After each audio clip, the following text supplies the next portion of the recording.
allow the children It's okay. It's okay. Off your mind. It's okay.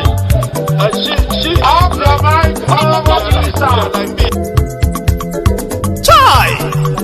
Now wow, people wey suppose talk truth to power don't off mic. And if we talk, now 500,000 they go summer us, call them hate speech.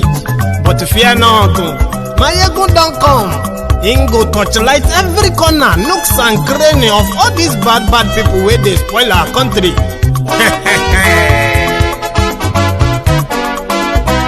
So my people make we laugh, oh yo yo. Maiyegun don't come, oh yo yo. My people make we shout, oh yo yo. Maiyegun don't come, oh yo yo. Maiyegun don't come, man of the masses, oh yo yo. Maiyegun don't come, oh yo yo. Maiyegun diary Politico, oh yo yo. Maiyegun don't come, oh yo yo. This one not the off in mind, oh yo yo. Maiyegun don't come, oh yo yo. Can in the touchlight every corner, oh yo yo. Maiyegun don't come, oh yo yo. Okay, some people be they holla say they want the power. Chai, them be promise us say we go get light and power. Them hustle sote they can't get the power. But now they know they do anything with the power. Every day, dollar just they get the higher power over naira. See them talk say make we off mind, but thank God say Maiyegun don't come. So my people make you loud, oh yo yo. Maiyegun don't come, oh yo yo. My people make we shout, oh yo yo. Maiyegun don't come, oh yo yo. Maiyegun don't come, man of the masses, oh yo yo. Maiyegun don't come, oh yo yo. Maiyegun diary Politico, oh yo yo. Maiyegun don't come, oh yo yo. This one not they off in mind, oh yo yo. Maiyegun don't come, oh yo yo. Person where they do evil, no one make person talk. Them say that Maiyegun, that man too they talk. He too they talk. Say Maiyegun diary, he they hot like pepper. But every day then they take money in bulk. Woman picking they the street they hawk. Still them talk say make we no talk. But thank God say Maiyegun don't come. So my people make you loud, oh yo yo. Maiyegun don't come, oh yo yo. My people make you shout, oh yo yo. Maiyegun don't come.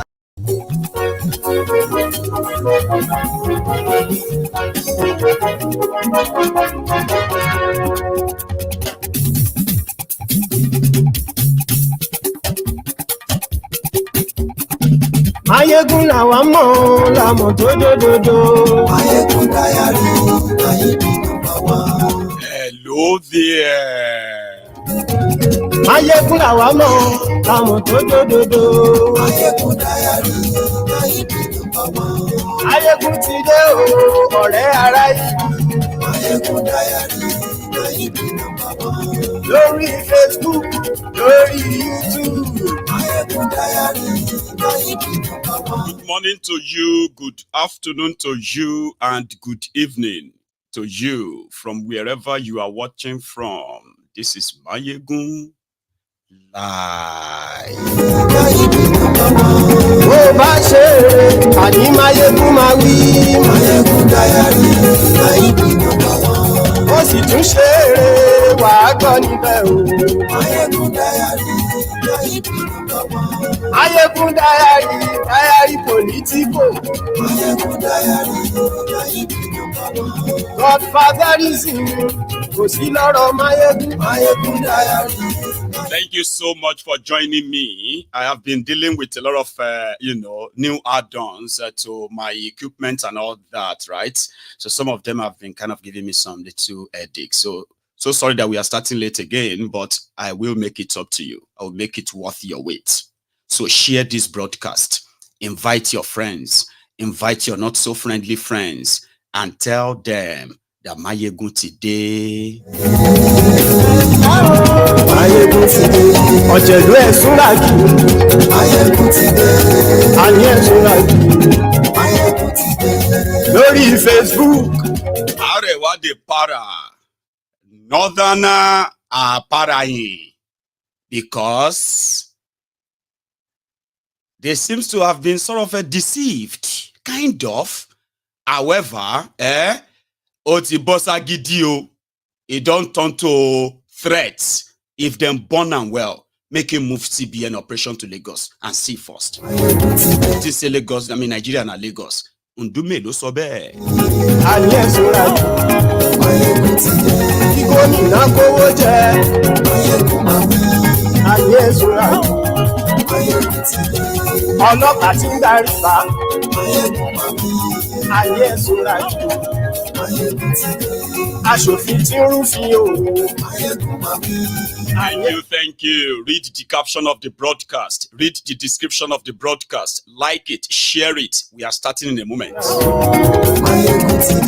Ọ̀jẹ̀lú ẹ̀ súnragì. Ayé ẹ̀ súnragì. Thank you.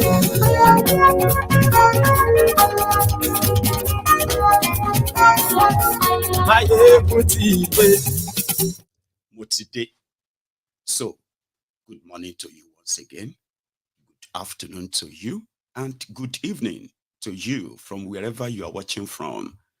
It is Maiyegun and it is live.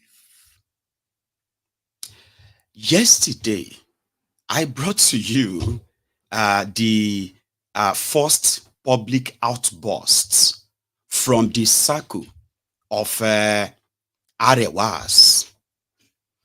Before then, I told you it was the Sharia Council of Nigeria that said this wasn't what they bargained for.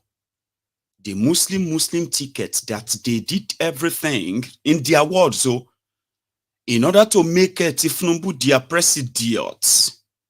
Now it seems to be a very bad market and investment, followed by the Arewa Consultative Forum is just like the elite circle of the northern political class. Elite circle, combination of them all.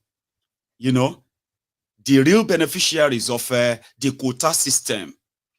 So when they said that Tinubu announced that they were moving some operations of the Central Bank of Nigeria to Lagos, that didn't sit well with them.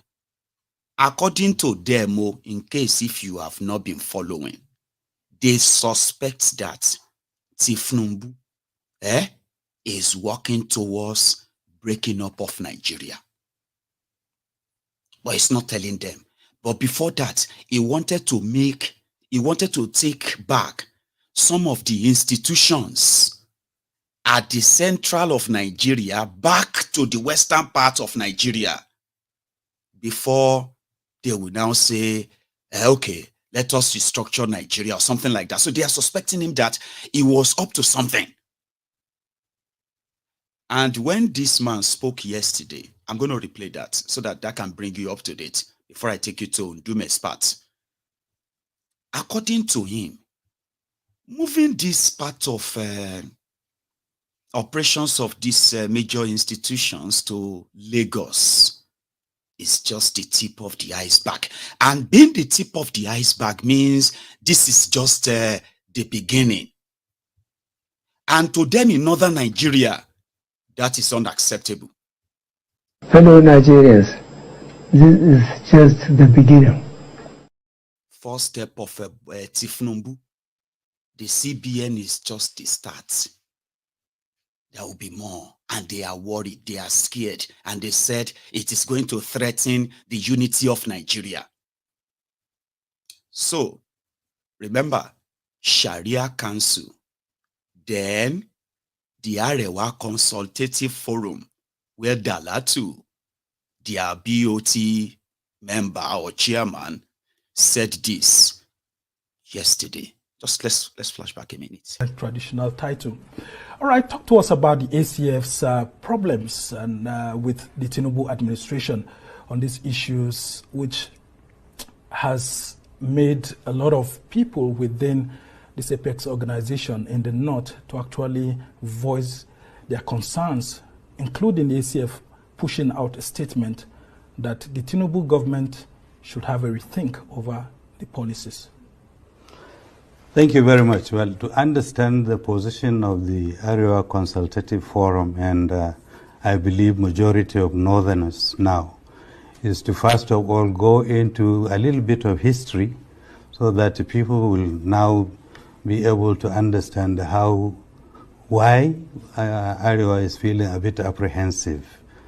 Anybody my age and above will remember how prosperous this country was, and especially the northern region, based on the agricultural output and activity of the majority of our population. Then there was the discovery of oil, and then everybody forgot about agriculture, and the rush into oil had caused a very serious deficit in the performance of agriculture and food production, and therefore making the economy work in various directions. That rush has left. Obviously, when there are less activities in agri sector, means that there will be less economy and economic activity and money and prosperity in those areas that depend entirely on agriculture, which is northern Nigeria. Now, with that also come along the other government programs, projects, some of them deliberate, some of them, I think, innocent lack of foresight, that further made northern Nigeria far more apprehensive and began to feel that something must have been amiss. We have been brought up, my generation and those before me, to believe in the oneness of Nigeria, to work, to protect, to promote the oneness of this country, to unify it, to be united, and to love our neighbors. So, but when programs like the current one you are talking about, the planned relocation of the planned relocation is just the tip of the iceberg, really. It started much earlier than that. We were here when, in 1999, part of the Port Authority, Nigerian Port Authority, was removed from Abuja back to Lagos. Nigerian International Institute of International Affairs, and I think maybe NIMASA were returned to Lagos, and we thought it was really not a very, very well-intentioned thing to do at that time. Now that we quickly, we recall other government actions that had put us backwards, like the privatization of industries in Nigeria. Government-owned enterprises. Yes, government-owned enterprises were privatized, and this was after the petroleum discovery and the rush and the businesses that took place. Naturally, those in the proximity of the source of wealth were getting it easier than those that are far away from it. So there were... Because some of you have sort of heard that yesterday, I just wanted to use that to juggle and refresh our, our minds and our memories before we, delve into the continuation, because this is continuation of that. Listen, these guys, they live off government. And you see these institutions, majority of them, they have no business being in Abuja. When you talk of NIMASA, that has to do with maritime or being con, their headquarters shouldn't be anywhere else than either Lagos or Niger Delta. Here you get. NNPC headquarters should not be in Abuja. It should be somewhere in Port Harcourt or Niger Delta. So that the people in that area, they will be those managing the oil for the country, owning it and all of that stuff. Every job, contract that has to do with within that space will be done there. If you are interested in oil, go to Niger Delta part of Nigeria and start living there. Not sleep in your, in your mansion in Sokoto and be controlling oil blocks in Niger Delta. Why the people that are there? But do you know why they are upset? It's because even though, see, if you are watching me from northern Nigeria, I may actually be doing you a favor. I know they have the same way they are using your heads in northern Nigeria, right? It's the same way they are using the heads of the mumus in the south. But I know some of you are already being told to organize on how to start protesting, that Tinubu should not move this or move that. Listen to me very well. Oh. Some of you are going to be paid, Abi, from northern Nigeria to begin to spread tribal, ethnic, religious, hateful messages because say Tinubu Kolu want to move institutions of Nigeria to somewhere else. So make I tell you this. So I'm not saying you shouldn't do the job if they give it to you. But listen to me. You see all these guys, like I said, they all live on government. Majority of the parastatals, ministries, they were filled by their children. Not you. One sec. I think we have interruption, so don't go anywhere. Give me a sec. I'll look that up. If you talk about transferring FAAN to Lagos because there are more airline activities in Lagos than in Abuja, then you should take the Ministry of Commerce to Onitsha or Kano, because there is far more commercial activities in Onitsha and Kano than in Abuja. You should take the Ministry of Education or Agriculture to Makati, where there is a lot of agricultural activity and food production. You can distribute these ministries to locations according to the kind of activity you can identify. But that is not the intention or the reason or the purpose of establishing a federal capital territory. It's supposed. Sorry about that. I quickly had an interruption in my, in my camera there. I don't know why. But in case it happened again, okay, I'm just going to apologize to all of us ahead of time. I promise that it will never happen again after tonight, okay? So that's surprising. So as I was saying, these ministries, they were filled with their children. Majority of them who never passed through the same process like the rest of you. When they want to recruit for NSCDC, civil defense, they will throw the job application open. And the poor you, graduates applying to become civil defender, you will see them 400,000 application for just space of 10,000. When they want to recruit for police, recruit policemen, they will throw it open. And then you see the application, 500,000 unemployed youth applied for 30,000 police jobs. When they want to apply for soldiers, those ones they were going to use to replace those who have run away from their maltreatment, they will throw that open to all of you, graduates, somebody who went to school to study engineering, to go and study, somebody who is a science student, professional here and there, because of no job, no nothing. To survive, he will go and pick a form for our military. He wants to be a soldier. But when there is employment or opportunities in Central Bank of Nigeria, you won't see the advert. When they have employment opportunity in NNPC, you won't see it everywhere. When they have it in NIMASA, Ministry of Finance, this ministry, that ministry, you won't see them publicly everywhere. They only give them to the sons and daughters of senators, families and daughters of governors, families and daughters of ministers.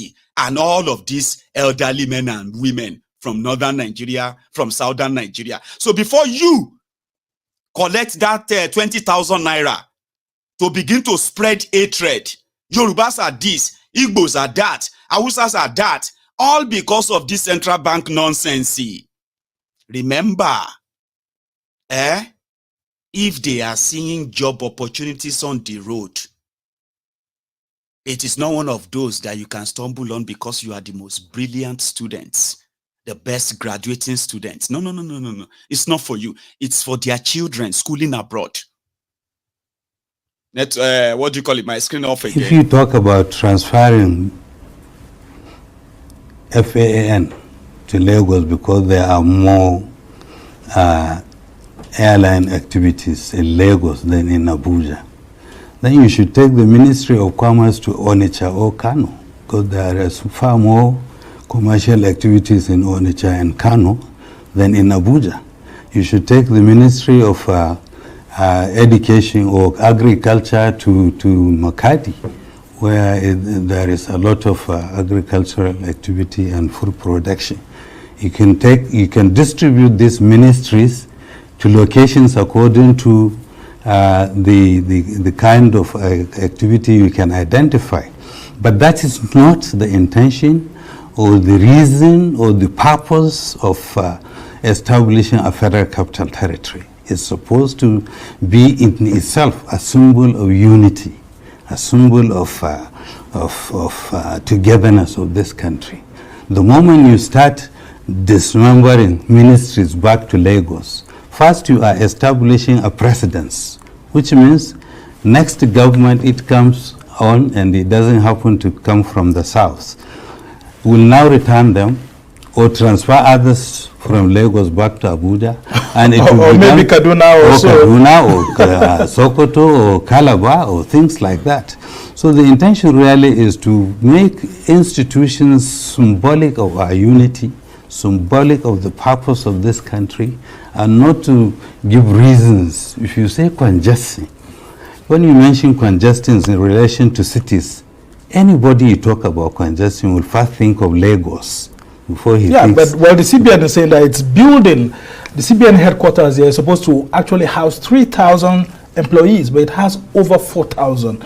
And the CBN spends money sending its own staff to go to Lagos to spend 2 months, 3 months to do certain jobs, which normally should have been domiciled in Lagos, and that is spending so much.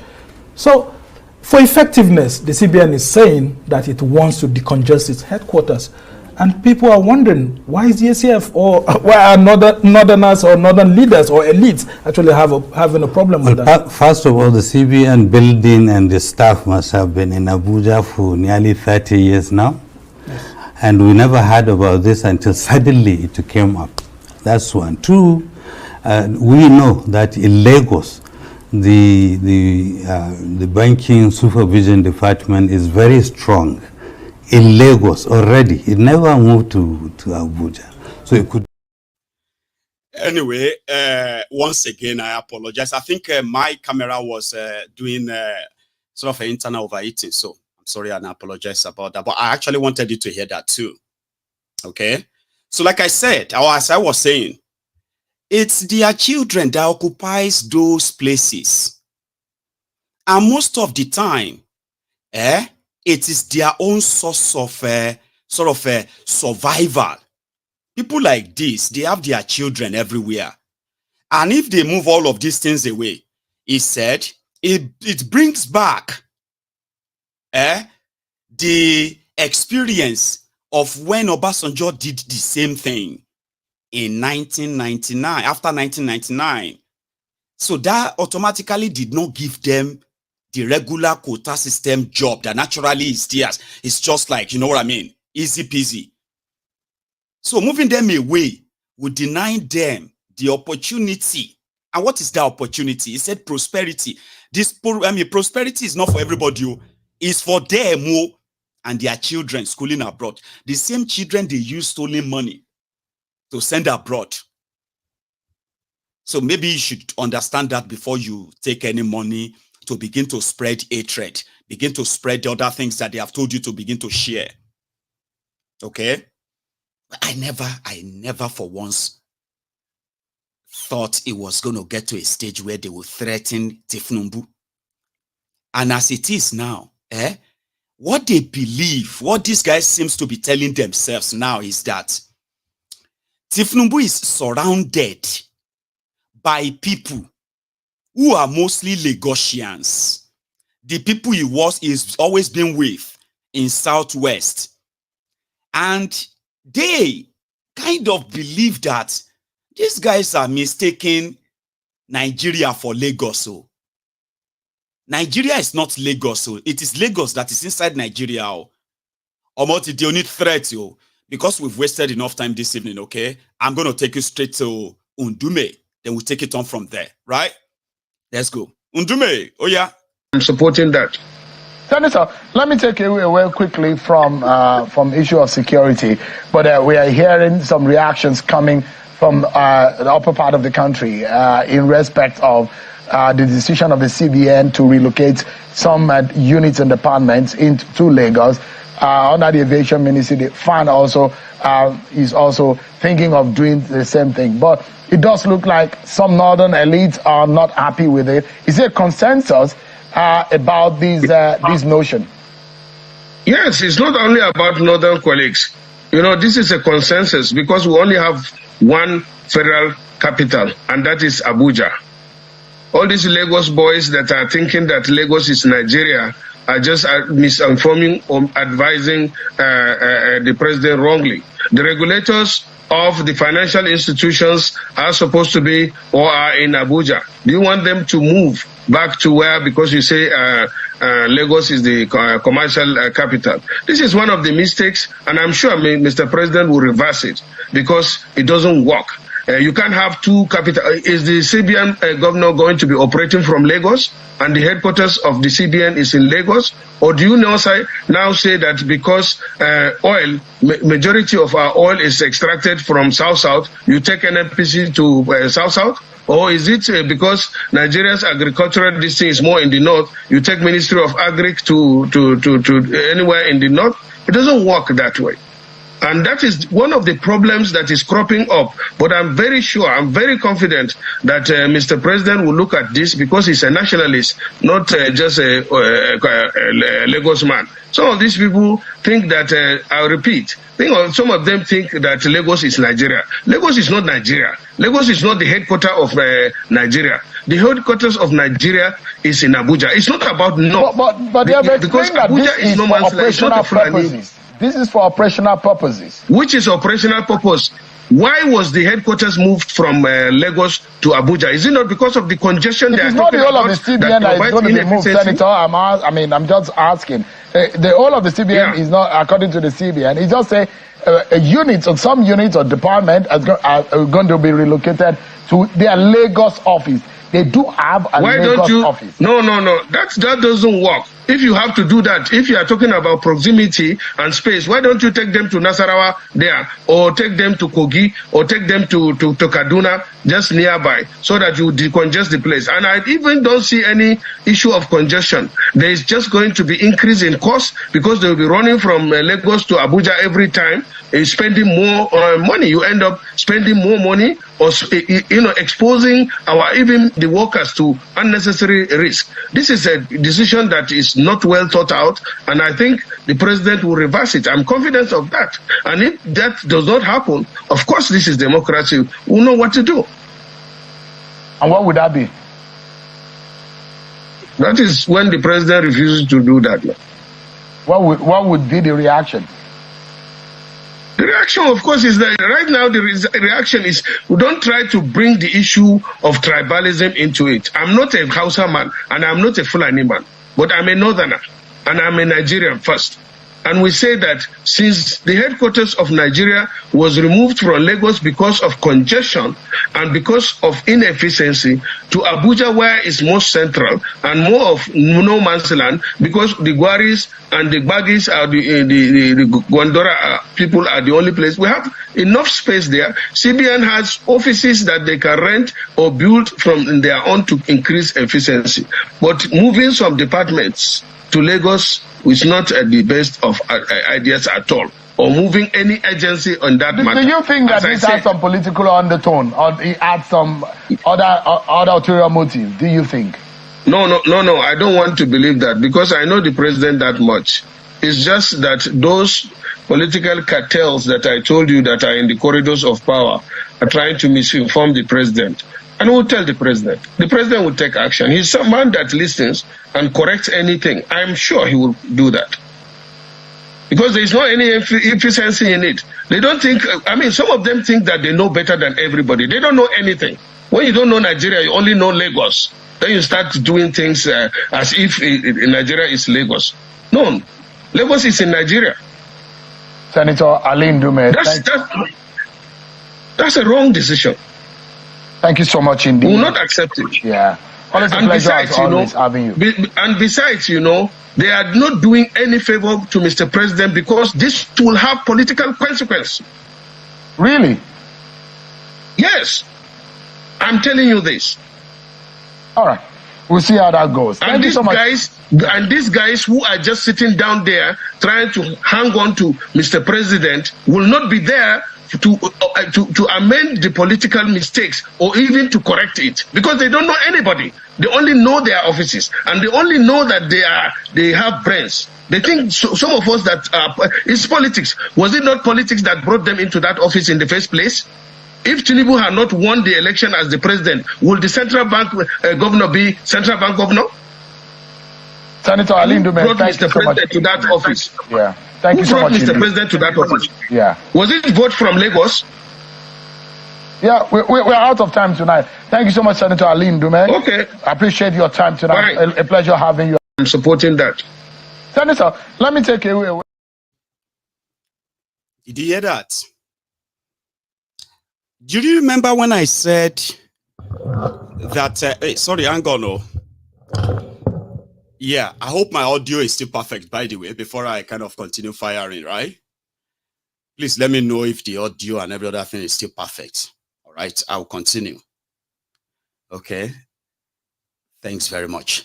But do you remember when I told the bat idiots, the bat starts, the Lagos Sabobakus, when I told them that they might all be having add-on, masturbating in public every time they hear the name Obi, or they see those called obedient, and they believe that these are the people they would have to face for the next 4 years, or 8 years, I said they may have a rethink soon, because the people you thought gave you,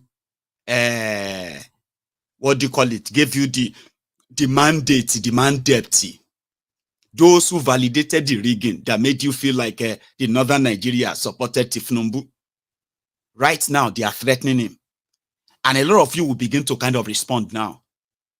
Anyway, Ndume said that relocating back these institutions would have political consequences. And those of you who are from Lagos who believe that you can rough anybody, you think you are smart. Do you think we are stupid? That's what they are saying. They say, do you think we are stupid? Do you think we don't know your game? So you sit around Tinubu. They're not born Tinubu well. This is not Tinubu. That's what Ndume is saying. Ndume is like saying, no, they're not born and well. Tinubu, no now. But you know what is kind of surprising me in a way is that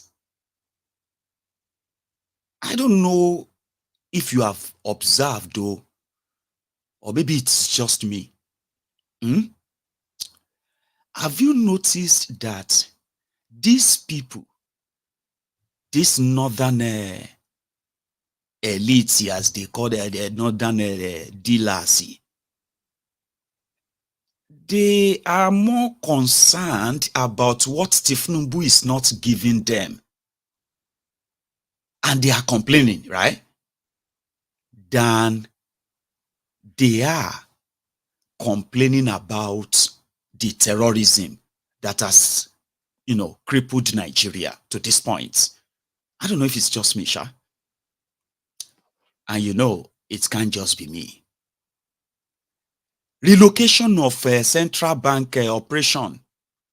Relocation of the Federal Airport Authority of Nigeria, FAAN, headquarters back to Lagos, is making these people to say they don't want Tinubu well. Not like they are angry. Anyway, I'm just kind of like, because this is it. It don't start with that. Ndume said they don't want Tinubu well.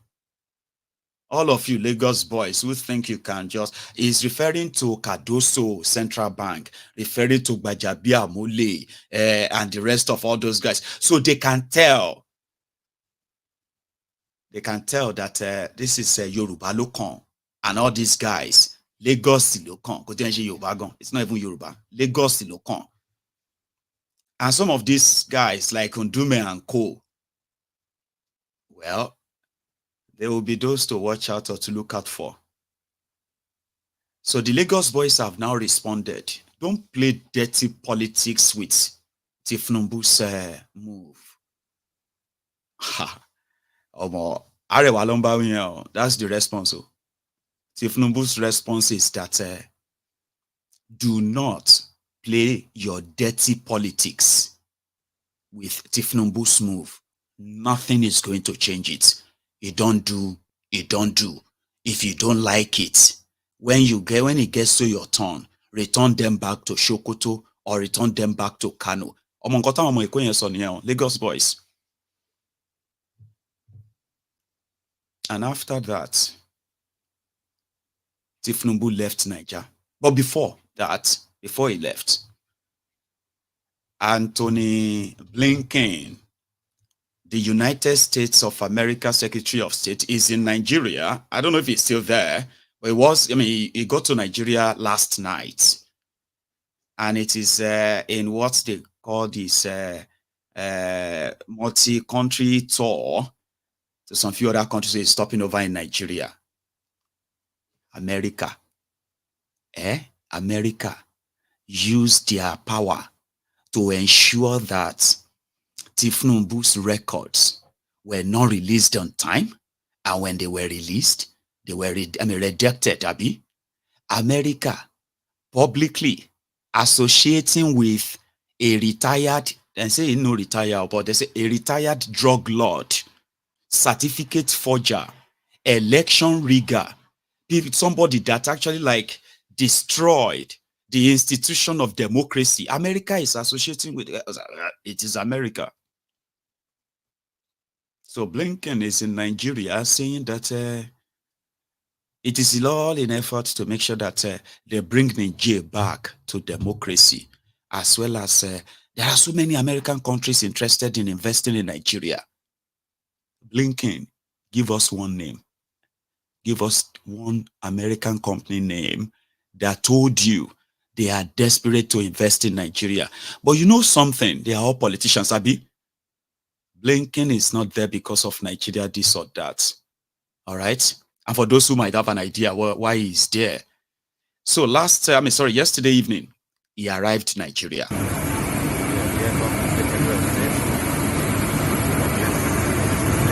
Come down now.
was when he got to Nigeria yesterday.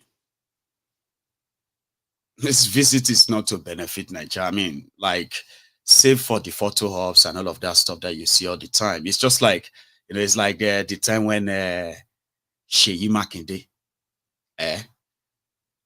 went to Aso Rock to go and present the report of Ibadan bomb blast to Tinubu.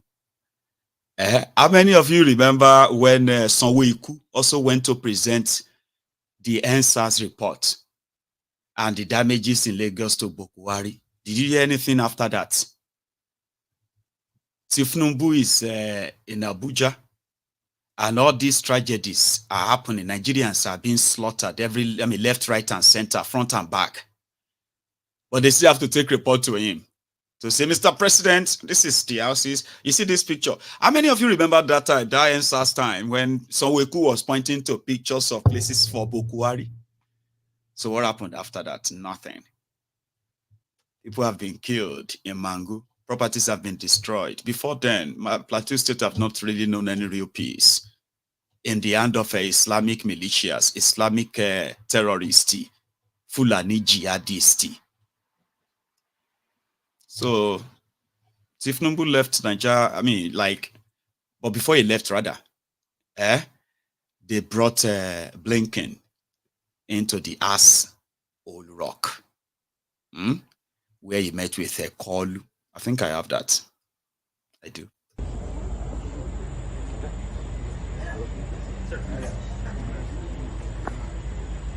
Who's Hola? Hola? Hola? Hola. Who's Hola?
So, wetin Blinken they do for Abuja after being received by Tagat, or what's that guy's name, the foreign affairs minister.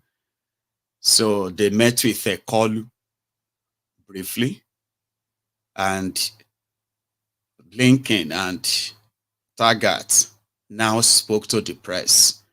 So this is what Blinken said he came to do. They wanted Nigeria to do something about the victims of NSAS, police brutality, on the side.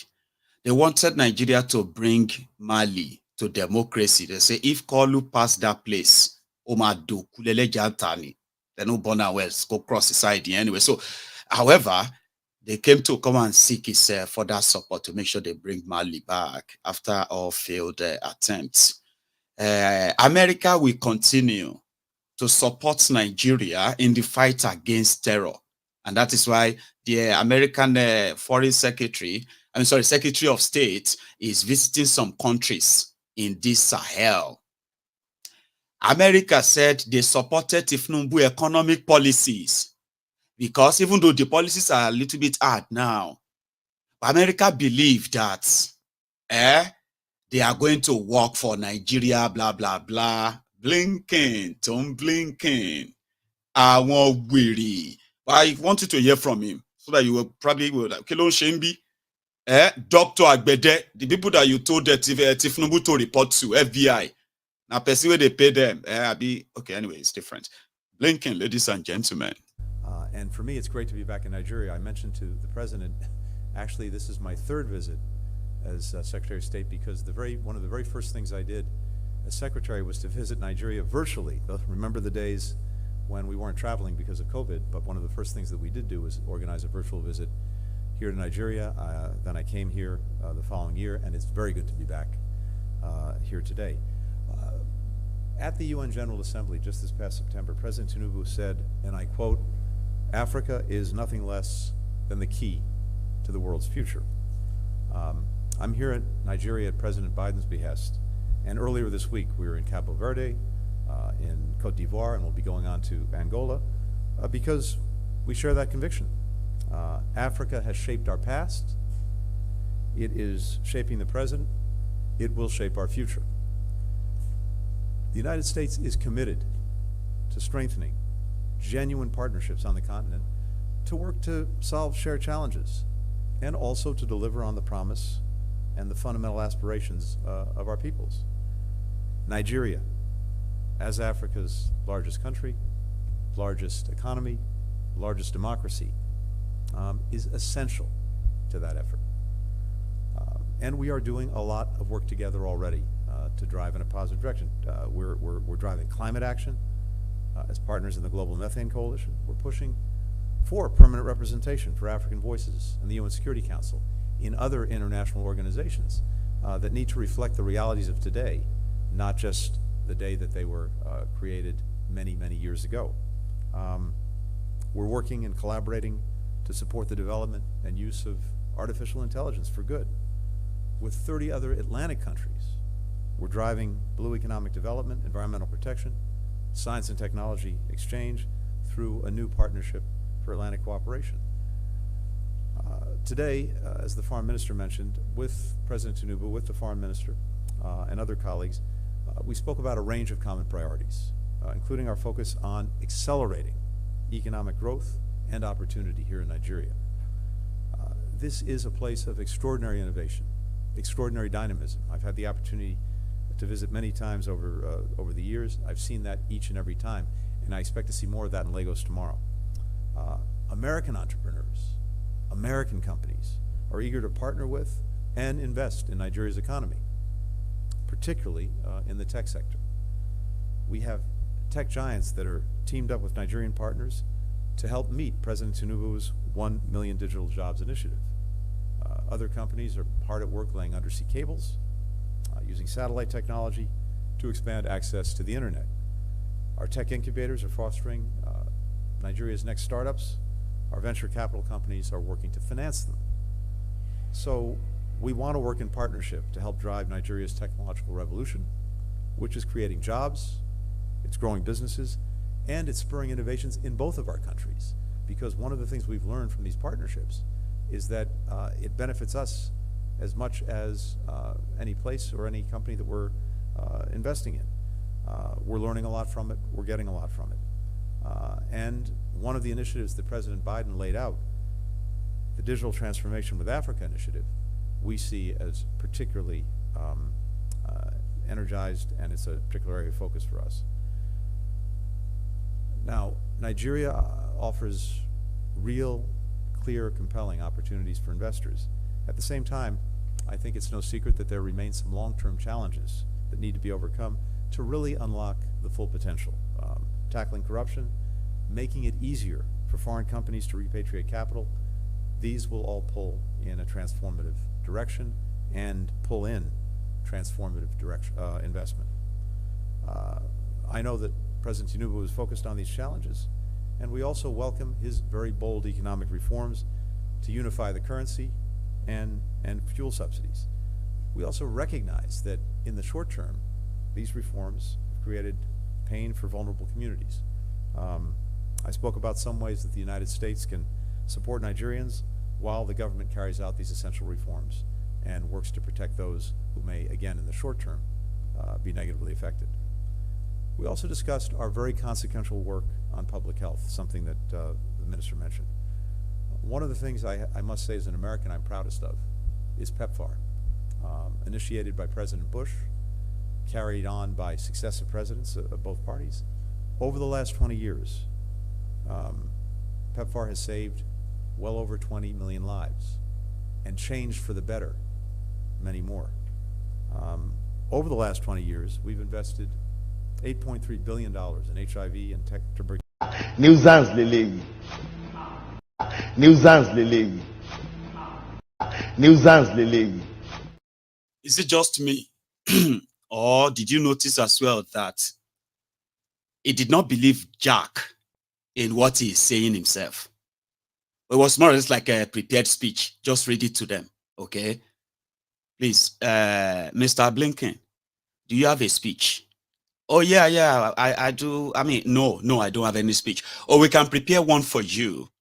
We have people who can write them. Yeah, you just need to say, you know, the effort of the president on how to help Nigerians, even though now only a few of them, the thing will affect for now. But America is... did you kind of notice that Blinken did not believe in Jack in whatever he was reading there?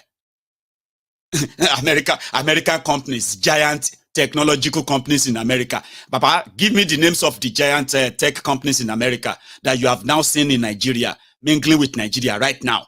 Give me one. That's what they tell them. They say Mac, no, they say Apple, Microsoft, Google, all of the giant first class, what have you, companies in America, their CEOs, they were begging, Joe, when is Kolu coming to America? Hey, Joe, we want to meet him. That's what Dele Alakori said, though. And Akuri Nigalailai. They said American tech giants, CEOs, they were begging Tinubu to meet with him every time he comes to America. Tinubu went to America, spent over $1 million, $420,000 of that on Olusho and alcohol. Shepe and Olusho in America, $420,000. Over $1 million was spent on that American trip. Baba, ordinary Photoshop of even if not dead, what is that guy's name? That guy will get Apple. Even if not, no, see, not even a Joe Biden ran away. You know Joe Biden that is always like that. The one that is they call it Sleepy Joe, like that. Slow Biden. See, he avoided Kolu. That's how bad, how worse it is. Now, American Secretary of State, we only came there to come and try to get the reassurances of all these regions that how far American interests, in-law, how far is telling Nigerians, reading a prepared speech, telling them that so many American businesses are interested in Nigeria. But if, listen to me, if that was America, Blinken will have to tell his audience the type of companies that are coming to that area. If he was talking to Americans there, he won't tell them that there are some foreign companies that are coming to your location. They will say, to do what? Give us a name. Give us something. He won't talk to Americans like that, but he didn't believe in it, but he has to do it. It's protocol. I'll show you another version. The one where they were actually asking questions, not talking, just asking questions and let him respond. He said America supports Tinubu. Why won't they? They include policies such as the removal of long-standing subsidies on petrol and, of course, the unification of the foreign exchange rates, amongst others. Nigerians anticipated a reciprocal boost in infrastructural investment and US dollar liquidity injection, the kind seen in Egypt, Ethiopia, Israel, and others. But that has not been forthcoming. President Joe Biden launched the Build Back Better World program for infrastructural investment in developing countries. Now, what can you tell Nigerians about the extent of investment across sectors that the United States is ready and willing to commit to the Nigerian economy? And what encumbrances, if any, do you see in the way of tens of billions of dollars worth of investment in infrastructure and US dollar denominated liquidity? Thank you. Thank you very much. Well, as I mentioned before, and I think a few things are important here. One is what I'm hearing, what I'm seeing is very real interest on the part of American companies, American investors, in working here in Nigeria, investing here in Nigeria, helping partner with Nigeria, and in so doing, create new jobs, new opportunities, and even new industries. This is a big focus of our Binational Commission and the work that we're doing together. I mentioned as well, though, there remain some impediments that we hear from our own business community.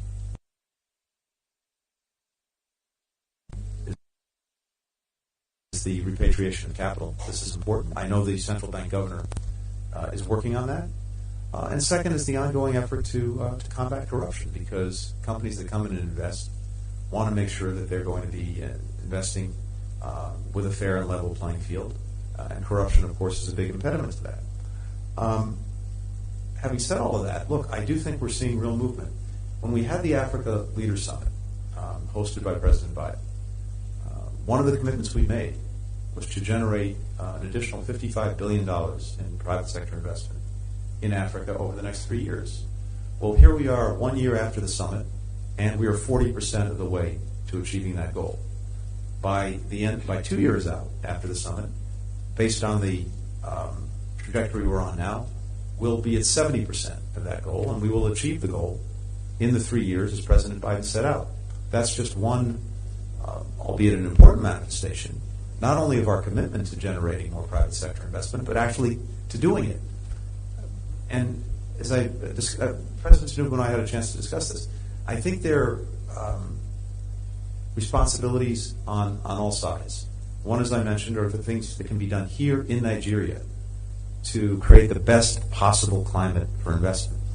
But two, on our end, is to use all of the tools of government that we can to support that. Because for the United States, as much as we are doing with assistance programs of one kind or another, as much as we are doing as being the leading contributor by far to virtually every United Nations program that helps other countries, and that may not be so known to people because it may have a United Nations label on it as opposed to a USA label on it.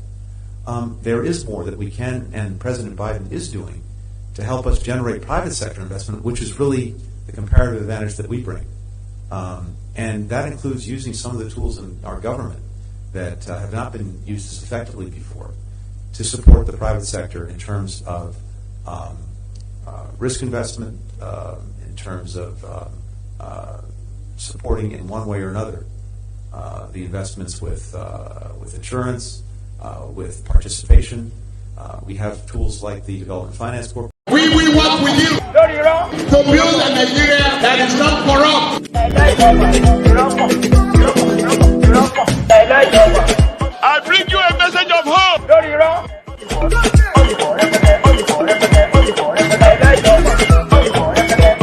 We are going to spend a lot of resources on education.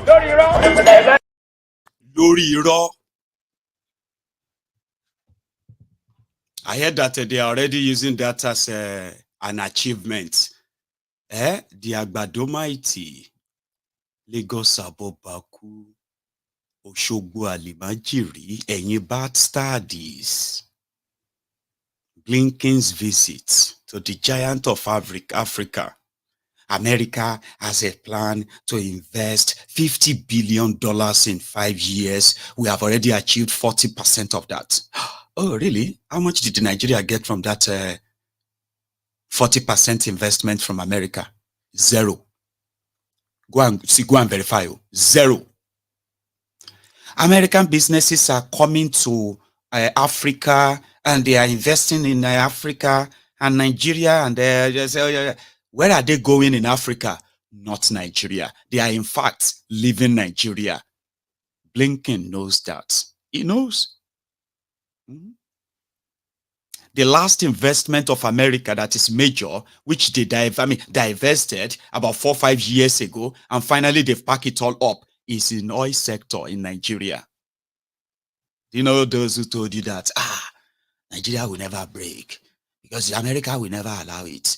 UK will never allow it. Imagine all the oil of Nigeria. You have not updated your profile. America's interest in Nigeria oil and crude oil now, the sale and the rest of that, Baba, it has dwindled beyond anything. Then America's investment in oil sector in Nigeria is almost coming to zero. Zero. They are leaving. So he says something about American technology investing in Nigeria. Give us a name. When they wanted to put the headquarters of Twitter in Africa, they bypassed Nigeria. There has been so many other major investors like that from the Western world that have chosen different destination, not Nigeria. Because the problem is that if you invest in Nigeria, because of their corruption, it has become so hard for you to take out your money. The ideal, if you are an international investor, okay, you will bring in your dollars. Now, when you now make all your money, whether it is in Naira or in dollar, it doesn't matter. When you want to take your profit out of Nigeria, it is the responsibility of Nigeria to provide you that dollar equivalent of that your profit you want to take out. Airlines in Nigeria, airlines from outside Nigeria. Nigeria is currently, I mean, they have almost 10 billion Naira. If they should change it to the current, what have you, your Naira to dollar, Baba, we are talking about 11 to 12 trillion. I mean, 13 trillion Naira. That's how much profit of the airlines over the years under Bukwari that are trapped in Nigerian banks simply because Nigeria has no dollars. And they are not going to use Ghana must go to pack the Naira to their country. It's useless to them. International trade agreement means if our agreement is in these dollars or in this currency, your central bank will provide equivalent of that money with no ROA. But ask those who invested and why everybody is leaving. A lot of you don't know. Abi? Okay. Well, which American company? Which giant tech? We all know the giant tech from America. When you talk about Google, when you talk about Apple, Steve Jobs, Steve Jobs. When you talk about Facebook, Zuckerberg. They talk about this. I mean, these are the major ones. Microsoft, anyway, like, you know, which of them is coming to Nigeria? Just follow the Blinken to Nigeria. Blinken is walking about with an open checkbook. It is to give these countries what America wants them to do as stooges, using their resources, using your military, your air force, your whatever and whatever. We want you to use them for this purpose for us. Okay, but where would you like us to give you support? Giant of Africa, they will now write the check. 150 million naira to support child education, girl child education. They will now say, America just donated $150 million to support, because America knows that if you take your money, enter Nigeria, it's going into the hands of these private crooks and criminals, and your money is gone, and America won't cover you. The risk managers who are going to weigh all these options for you, they won't encourage you to go to Nigeria. The risk is so massive because you can even get killed. Your money will be gone. Your whatever will be gone. Corruption will kill everything for you. And at the end of the day, you are going to go back with nothing. I didn't say that. You just need to read more. And please, read more and see what the world knows about Nigeria. I'm not talking about those of you who believe that God can overlook all of that and still do it. No, the work doesn't work that way. They know Nigeria very well, except if you're a drug dealer, drug baron, money launderer, from wherever you are. And not be only black people, they do that now. You both teach black people how to do money laundering and all these crimes. If you are not doing all of that, you won't take your money, hard-earned money. You will not take the money of your investors and say you found something in Nigeria you want to go and put your money, their money on. Because the world knows. It's not because of what we say. It is because of what these criminals are doing. Maybe they were killing people in Mangu yesterday. Their governor declared curfew. And curfew was to say, from this so hour to this so hour, nobody must be seen outside. Baba, Nigeria is under attack for over 10 years now. It escalated in the last 7 years of this APC. Egbe. Mangu in Plateau State, Mangu local government area, where Islamic terrorists, just God knows, started the usual, and the people mobilized. They mobilized in readiness for them. You know, all of us, they tell them, say, defend yourself, as we say. Omo, then listen, oh, just like we said, no grief for anybody, no grief for anybody. 2024 rule 2024, no grief for anybody, no grief for anybody, no grief for terrorists, no grief for criminals, and all of that stuff. Omo, people of Mangu took it personal, oh. They mobilized. From what we heard, they mobilized, and they were ready for these terrorists. Baba, I'll show you what they look like, and I'll tell you what the Nigerian military did. Yesterday, that is the height of it, oh. And the people that were the victims, the survivors, they said this has been their lot for months and years now, where the Nigerian military will turn their guns on them, the locals. Disarm them, and most of the time, prep them, right, for the terrorists to invade. I'll show you. So some of you are like, defend yourself, right? Just to show you what it looks like when the terrorists are attacking the barbarians, all right? The Uthman Danfodio descendants. When they are attacking your community, what they look like from far, and tell me, Shena gidigbo.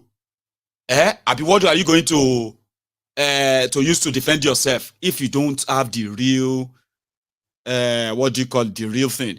Take a look at this. How do you react to this if these people are approaching your community?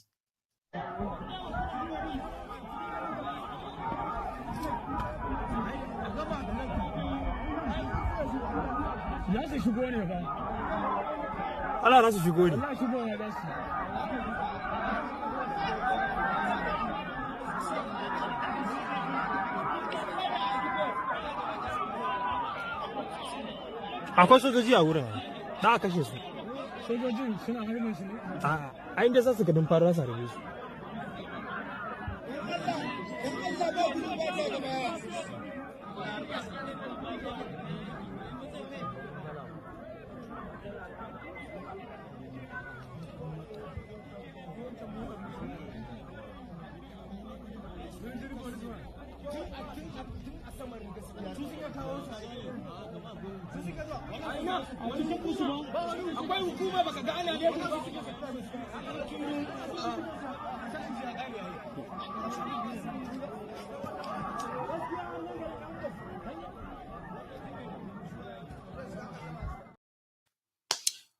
What are you gonna do?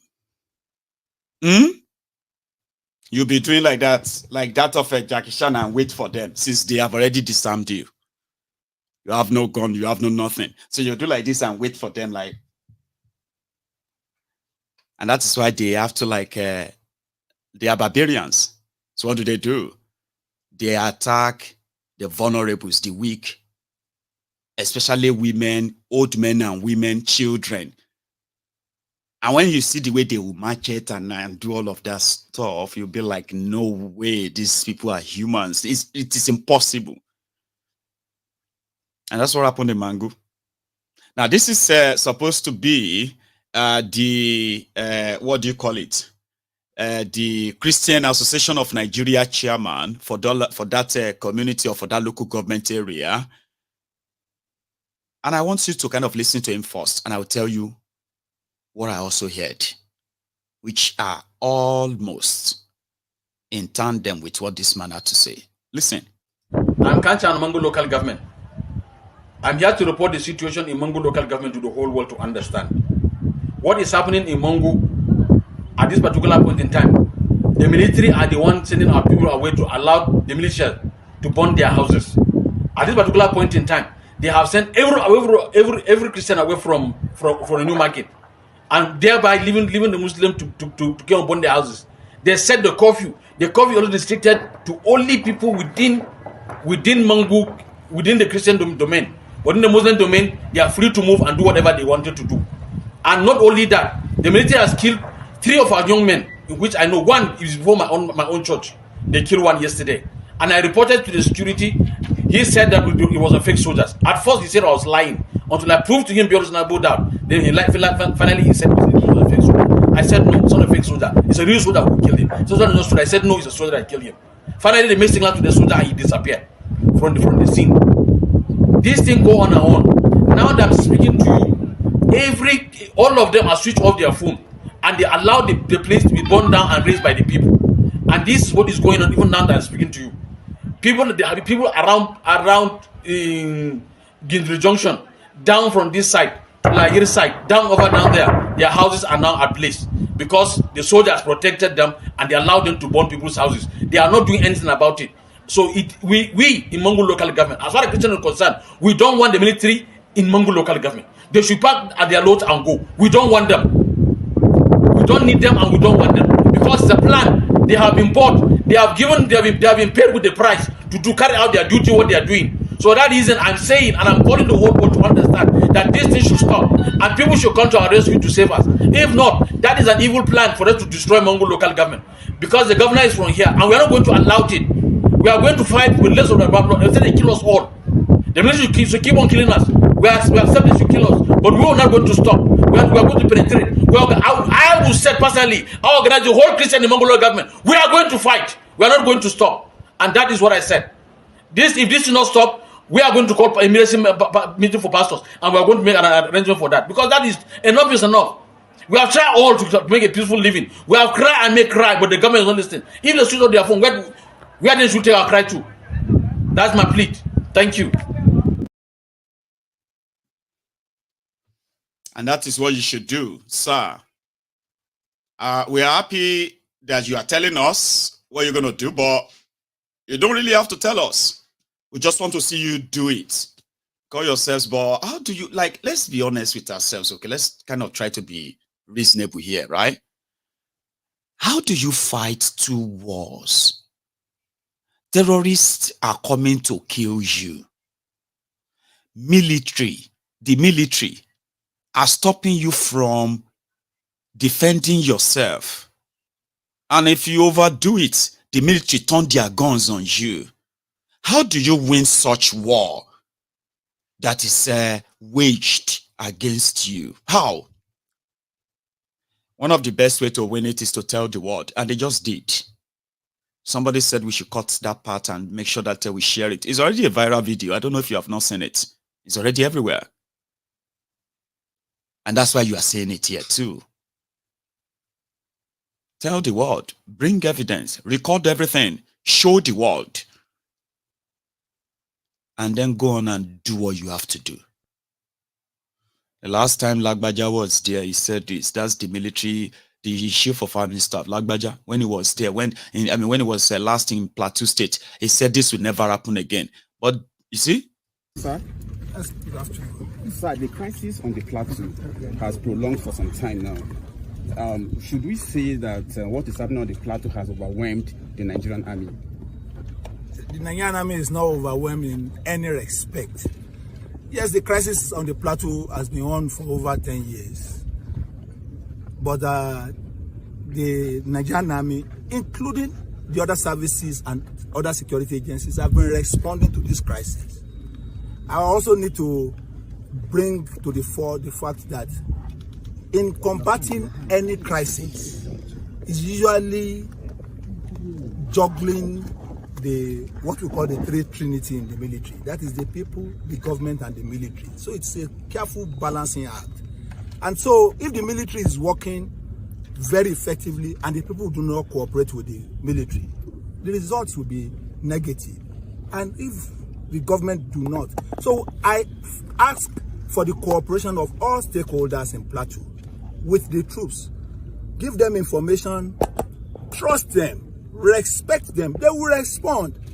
Within a short spell, you can see that the situation in Mangu has been brought under control. There's stability in Mangu now. What we want to do is to project out to other parts of Plateau such that there will be peace all around, even beyond Plateau. But the troops are not overwhelmed. They are reacting appropriately. but we need the cooperation of the larger society to be more effective. So what hope do we have? The rest assured that these troops under my command will give their very best, and they will stamp out every form of insecurity and bring peace and stability to law-abiding citizens. Thank you very much. Nuisance lele. Nuisance lele. Nuisance lele. That's Lagbaja. And I think that was just about after the Christmas massacre. There is a clip that I had here earlier, but somehow I've lost it, so I'm going to bring it back. And that is just to show you when they talk about the burning and the killings and all that going on in Mangu. So you can have an idea from far what it looks like, and the military that is kind of shielding those terrorists there. That's the situation of Nigeria. And after, like, what the hell is going on in Plateau State is none of Tinubu's business. It's on a private visit now to France, and it won't return, according to them, first week of February. But today is just 24th. Though. You still have 7 days in this month. So that means he's going away for like 2 weeks, and this time around, I think they will need to put him inside the machine that they probably couldn't procure and put in the asshole rock in order not to cause the same embarrassment like that of Bokuwari. But this time around, they will need to really go to that American hospital in Paris, get properly checked, because it's supposed to be every 6 months. But somehow, they've managed to buy a few more time and all that. So yeah, it's going away. You have no idea when it's going to be back. Even if Mangu is burning, just like this. This is Oasis Church being destroyed by Muslims in our village, in our area. Please, we need help. We need help. We need security help. We need everybody's help. Please pray for us.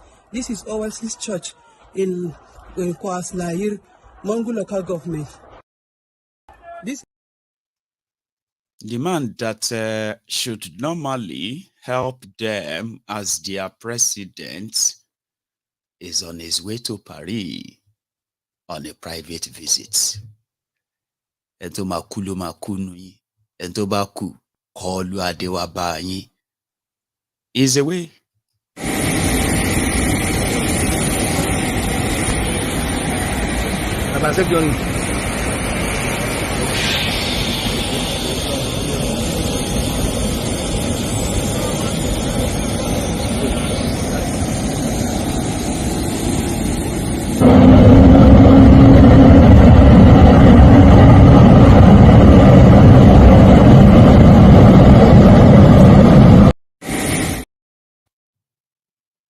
Awolo.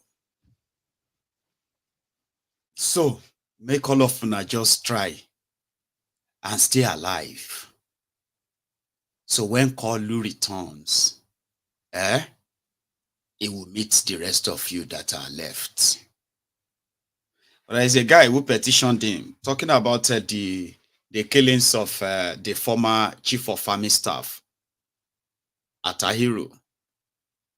Now, Atahiru, according to this guy, Atahiru was doing everything, not only to crush Boko Haram when he was appointed as a chief of army staff, he was a Christian too. And somehow it's like he meant business. And this guy believed that the Boko Haram sponsor killed him. In fact, it's either they planted bomb on his plane, or he was thrown and flung out of the plane. Because if a plane crashed, that means it crash landed, Abi. So if a plane crash landed, there should be a crater, something like a hole, you know, that is going to be hitting the ground like that, yeah? And he said when they got there to go and see the crashed plane of the visiting chief of army staff to Kaduna, Baba, of course, there was a plane crash. They saw the plane that crashed on the open field. But the bodies of the passengers, their bodies were somewhere else, burned, and all of that. And he has his own suspicion Nigeria is a crime scene. And this guy is one of those that will never, that will keep reminding us that theory. Listen to this. It's on record. First and foremost, it's important to put this in the proper perspective, right? Lieutenant General Ibrahim Atahiru, the late Chief of Army Staff who died in that ill-fated plane crash on the 21st of May, 2021, was highly committed in the fight against insurgency, terrorism in the country. And within the short period of his time, of his headship of the Nigerian Army, we all witnessed tremendous progress in the security situation, largely in the northwest and other parts of the country. And as a matter of fact, being his the General Officer commanding one division, which is the premier division of the Nigerian Army, also very much aware of the strategy and plan that he had in place, that he had in mind to address this. And he had tasked us to review the situation with a view to coming up with workable strategies that will address the situation. And we were on that, and as a matter of fact, on the visit, the day the plane crashed, we were to discuss certain things regarding the way forward to address those things. And as I stated during my interview with your sister organization, that is the DISD, right? There were a chain of events that preceded, and even on the actual day of the crash, that gave room for questions. So many questions that needed to be answered. He was, due to come by 1000 hours, that's 10 a.m. Friday, that was 21st of May 2021. And for some reasons, right, we ended our conversation the night before, that was on the 20th, on Thursday night, with the understanding that he was coming by 10 o'clock the following morning, and I was to arrange for us to attend the Jumat Friday service. And then the following morning, when I called to inquire if the program was still as we discussed, they said there was a change in plan. Apparently, he had received a call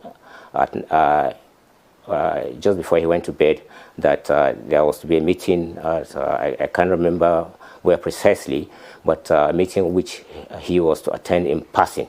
And therefore, he wouldn't be able to come before the Jumat. So it was agreed that he was going to depart Abuja airport by 1600, that's about 4 p.m. thereabouts. And the flight time is usually 20-25 minutes to Kaduna. And I was informed that he will leave the flag house, that's the official residence of the Chief of Army Staff here in Abuja, and proceed to the airport. And that takes normally between 30-35 minutes, and because it's a fast movement, convoy movement. And he got to the airport at about 16:05 hours, that's 5 minutes after 4. I was informed of that, and they made their way to board the flight. And for some inexplicable reason, which I till today I cannot, I don't understand, I cannot say, right? They were kept at the airport for over an hour and a half.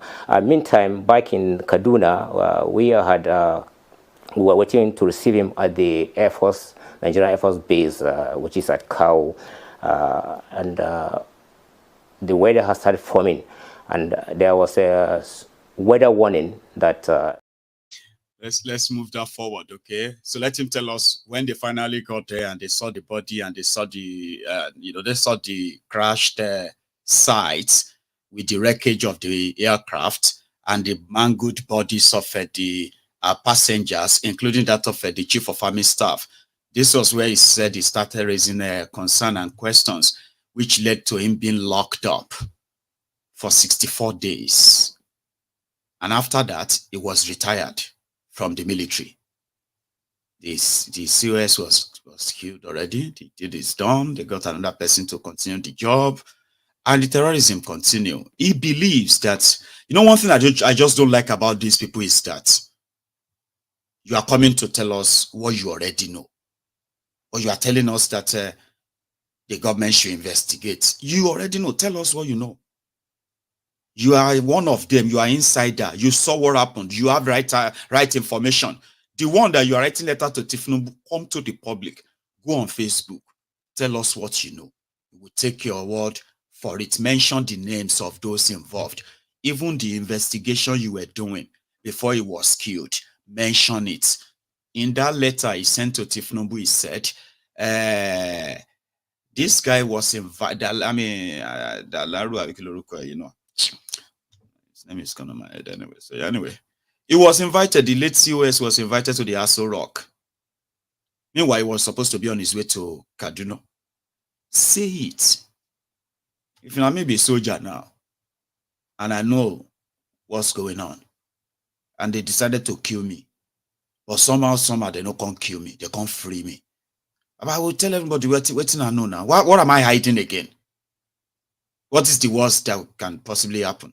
Is to kind of smoke them out, but they do that. We want this country to investigate Oshiwo. Tell us what you already know. You know something is wrong. You know they killed him, and you know those you were investigating for terrorism. You know the role they played inside the Boko Haram's government. About tell us what you know. Corruption cannot fight corruption. Devil cannot fight a devil. Sure you get Boko Haram. Tinubu cannot fight Boko Haram. And this agent of darkness. Darkness cannot fight darkness. Remember that. It's unfortunate, so he kept saying, like, there is more. Talking about his observation about the taking out of that Leru guy. So when we rounded the bend to the tarmac, we prepared to go and receive him at the foot of the aircraft and I even directed my aide-de-camp then that he should get the orderly to come with 2 umbrellas for us to do so. Believing that by the time we got on the tarmac, the aircraft would be taxiing to a stop. So we didn't sight the aircraft on the runway. And we looked frantically around, then saw a burning flame by the side of the runway. It was the aircraft burning. Now, like I said, the aircraft was at treetop level when we sighted it coming to this. So the altitude wasn't so high. Now, if an aircraft should fall from that altitude, from that height, it will fall like a box. It wouldn't disintegrate. But again, if it fell from that height, and then the impact, it will come with dead weight, heavy weight, and there will be some crater that is borrow some hole into the ground. And let's not forget, it was on the soft grass, not on the hard tarmac, on the hard runway. So, but there wasn't anything like that. And also, we looked around. There was no corpses around. It was later we saw the corpses strewn some distance away from the aircraft, and unfortunately they were on fire. Apparently they were in flames at the time the aircraft is in. Now, if there wasn't an explosion in that aircraft, that mid-air explosion, they would have come down without aircraft to the ground, and they would be strapped to their seat, perhaps on the ground with that distance. But that was not the case. They were flung out of the aircraft, which I'm not an expert in aviation. I'm not an expert in this, but common sense, right? It was indicative as an explosion happened mid-air, and that was why they were flown out, and that was why the aircraft did not come out in full, that is in its full form. It came out in debris, wreckage, and did not have that force to cause crater on the ground. If I may come in, just because unfortunately we don't have that much time. What you're saying, if we understand you very clearly, is that there was a sabotage, and I'm thinking this sabotage, was it specifically against the person of the Chief of Army Staff who died in that unfortunate, ill-fated air crash, Ibrahim Tahiru? Or was this an attempt to sabotage the war against terrorism? Is that what it is? Help us understand what you are saying has happened.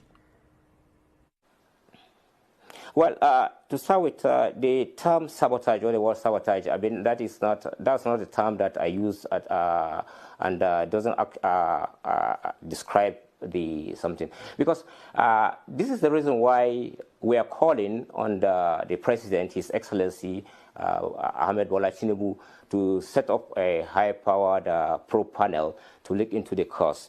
Now, what caused that explosion? Was it something that was taken into the aircraft, perhaps by one of the passengers unknowingly? I do not know. I mean, there are so many questions that are begging for answers, and I think it's at the end of the investigation or the panel that should be set up, or that will be set up. Who would pray for that will determine this thing. Now, coming to the question, right? No doubt, General Tahiru was committed wholeheartedly to ending the insurgency in the country, and he had outlined strategies that would have led us, in a manner of speaking, to the promised land. And his death, without a shadow of a doubt, right, truncated or sabotaged that effort to this. So it was the death, or if it was caused by an external party, that is, if it wasn't an accident, then it was against the entire nation, because General Tahiru's death has dealt a heavy blow. Look at what has happened. We were on the verge of achieving success. Nuisance Lele. Nuisance Lele. Oh, the Munu Bimisha, like I just say, a general new general, supposed general, everyone sorrow. The general, Nigerian army, retired general, see how he is talking. Okay, let's say he's camera shy, but he's nervous. I mean, so nervous. Like, I don't know, maybe, I don't even know what to describe it. It's like, I'm saying, what generous in any company, like, I just feel like, even me, Maiyegun general, I'm much clearer like that than that, even under pressure. We're still under pressure. Now your house, you did interview on TV. Who brought bomb to the, okay, we suspected that his aircraft was sabotaged. Yes, that's exactly what I am saying. It won't need weary. No. What I'm saying is that maybe somebody brought the bomb unknowingly. If somebody brought the bomb unknowingly onto aircraft, is that not sabotage? What kind of a person that is working in the top rank of the military, working with the military top chief, and those who are going to actually like bring in every kind of, like they inspect his they will inspect his movement and everything, and everywhere he goes, right? The aircraft is going to get on, and those who are going to bring things on them. So who are those who compromised or sabotaged the flight? Just said, yes, I suspected that it's General Tonwi Kobo. That's why we are asking Tinubu to launch investigation. Oh yeah, we want to investigate what happened. Who took bomb? Did Atahiru's plane exploded mid-air? Or did somebody mistakenly brought bomb on his plane? Oh no, what I'm trying to say is that his death. Baba Koshidano, General Fulile yourself. His death has stopped the progress of the fight against terror in Nigeria. So if they now investigate and they know that something was wrong, okay, what if they do investigation and they say nothing was wrong? And but you know something was wrong. You have more information. You have more names. You know people. If all of you now they do your military security, blah, blah, blah nonsense, I don't know people you they investigate. At least you will know those you are investigating. If you are investigating this person in government sponsoring terrorism, me, I know about two of them will be terrorists. And they know they hide them. So if all of you are security agents paid to do your job, these two people, now the first two people you were supposed to have arrested. If you had arrested these two people, all other sponsors who had to put bomb on the plane of chief of army staff who have been called, whatever, you know, they would never have had that chance. The first person you should have arrested, at least from day one, May 30, 2015, was Bokwari. What happened? How did you end up here? You allowed the #1 terrorist in Nigeria to be your president. You can't appoint another jihadist, baby terrorist. It's a pandemic. It's a patantami. That one now became your communication minister, reading your emails, listening to your calls, reading your texts, and all of that, passing them on. For 8 years, you were in the hand of terrorists. You can't see them bomb COS, chief of army staff plane, and you are not even bold enough to even say it. You are reporting terrorists to drug dealer. You don't know see they be cousins. You are reporting terrorists to Escobati, Tifnumbu. You know those they be the same. Anyway, for those of us who are still alive, let us be sort of grateful for the gift of life. Easy. So when I was looking at the charts of this misrule, because it is very expensive. You don't know that bad government is very expensive. It is so expensive that it will take everything from you, including your life, and it will still not be satisfied. Between October to December, October, November, December, in 2023, while the rest of you are trying to plan your New Year resolution, New Year, new me, they plant some other people everywhere. Thousands of people who died. This one are those reported in the media. I don't know if you have seen this chart. Take a look at it. These are those killed by terrorists in Nigeria in just between October, November, December, across Nigeria, and the numbers of people killed. In 3 months, 540 human beings were slaughtered in Borno. Zamfara saw 328. These are official figures reported by media. There are many not reported. Are you with me? In Kaduna, over 200. Plateau, even that same Plateau, see the number they put. Before the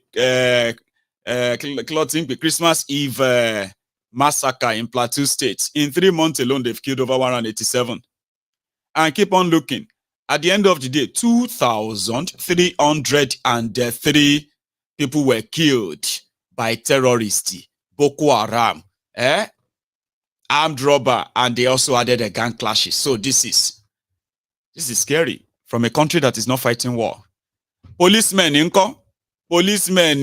military, and the rest of them who also died in the hands of terrorists and all of those violent crimes. 129 in 3 months. These are figures that in America, you get to hear them all the time because they are so alarming. They will tell you how many policemen die from how many black people die in the hands of the police shooting, how many white people, how many this, how many that, and they begin to put them on scale and say, no, that's unacceptable. Oh my God, that's unacceptable. And everybody knows about it and they want to do something about it and say, no, we need to stop this. In Nigeria, a lot of people are doing everything. A lot of people are trying to stop it. A lot more people are doing everything to keep the status quo same. If it's working for me, why do you want to change it? What about the rest of us? I don't care.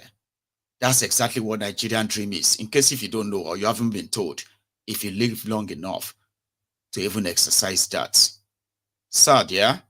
We're talking about Mangu earlier, right? Mangu, local government area. Look at this 5 images on your screen. Papa, mama, and their children. These were among the 20 people reportedly killed so far in Mangu. A whole family. They killed them. They burned the entire house. They burned it down. All their bodies are burnt inside that house. More than 20 people have been reportedly killed already. And more are still going to be killed. Sadly. And you know, another sad thing is this. It is just about 24, 25 days in 2024 out of 365 days. Ripelemi lo ma last. Elemi on lo ma last. Now person we get life or we still they breathe. Now then we go try and see how long they will last too. However, while everyone is still taking that break, while you are trying to understand what is it going to be like, I mean, I have to escape from this madness. I have to do something and the rest of that. As you are planning doing all of that, may your inspiration come as others are writing books. Just for the inspiration, if you don't mind, the Mad Times put this out and they said, the books, other books written for Bukhari, terrorizing with Buhari, looting with Buhari, the honorable minister, by the federal bandits or Fulani bandits, killing with Buhari, that's the Grim Reaper. For those who know them in Benue and all of that, right? So they are all selling. Mind you, they are just fiction, by the way, but just so you know that a lot of people will do everything to help launder the image of these murderers. No matter what you face or you will face under Tinubu, if you survive it, just remember, it's because you allowed it in the first place. Another thing is that there are people that are going to say you are lying, even after you survive them. Those who survived Bukhari today, for those who still have the strength to speak, when they tell you what their eyes have seen, the type of shege that they have lived with under Bukhari, when they share their experience, sometimes a lot of you will say they are lying. You won't believe them. That's the problem. So the choice is for everyone. Suffer, and try and stay alive and survive. When you finally survive, now small change, they go pay some sellers to say you are just lying. If not for Buhari, Nigeria for don't shake. It was Buhari that they are saying that today, cleaning his name, writing books. So they will do the same for Tinubu eventually. I just hope that he make of his words. May them move that central bank to Lagos. Move that FAAN to Lagos. Abu, I don't know what you're going to do about it. You know you cannot do anything, Abi. Sule. So you cannot do anything. Then they will now move. Tinubu will now move all of the military base in Kaduna. No. They said they won't need to move any.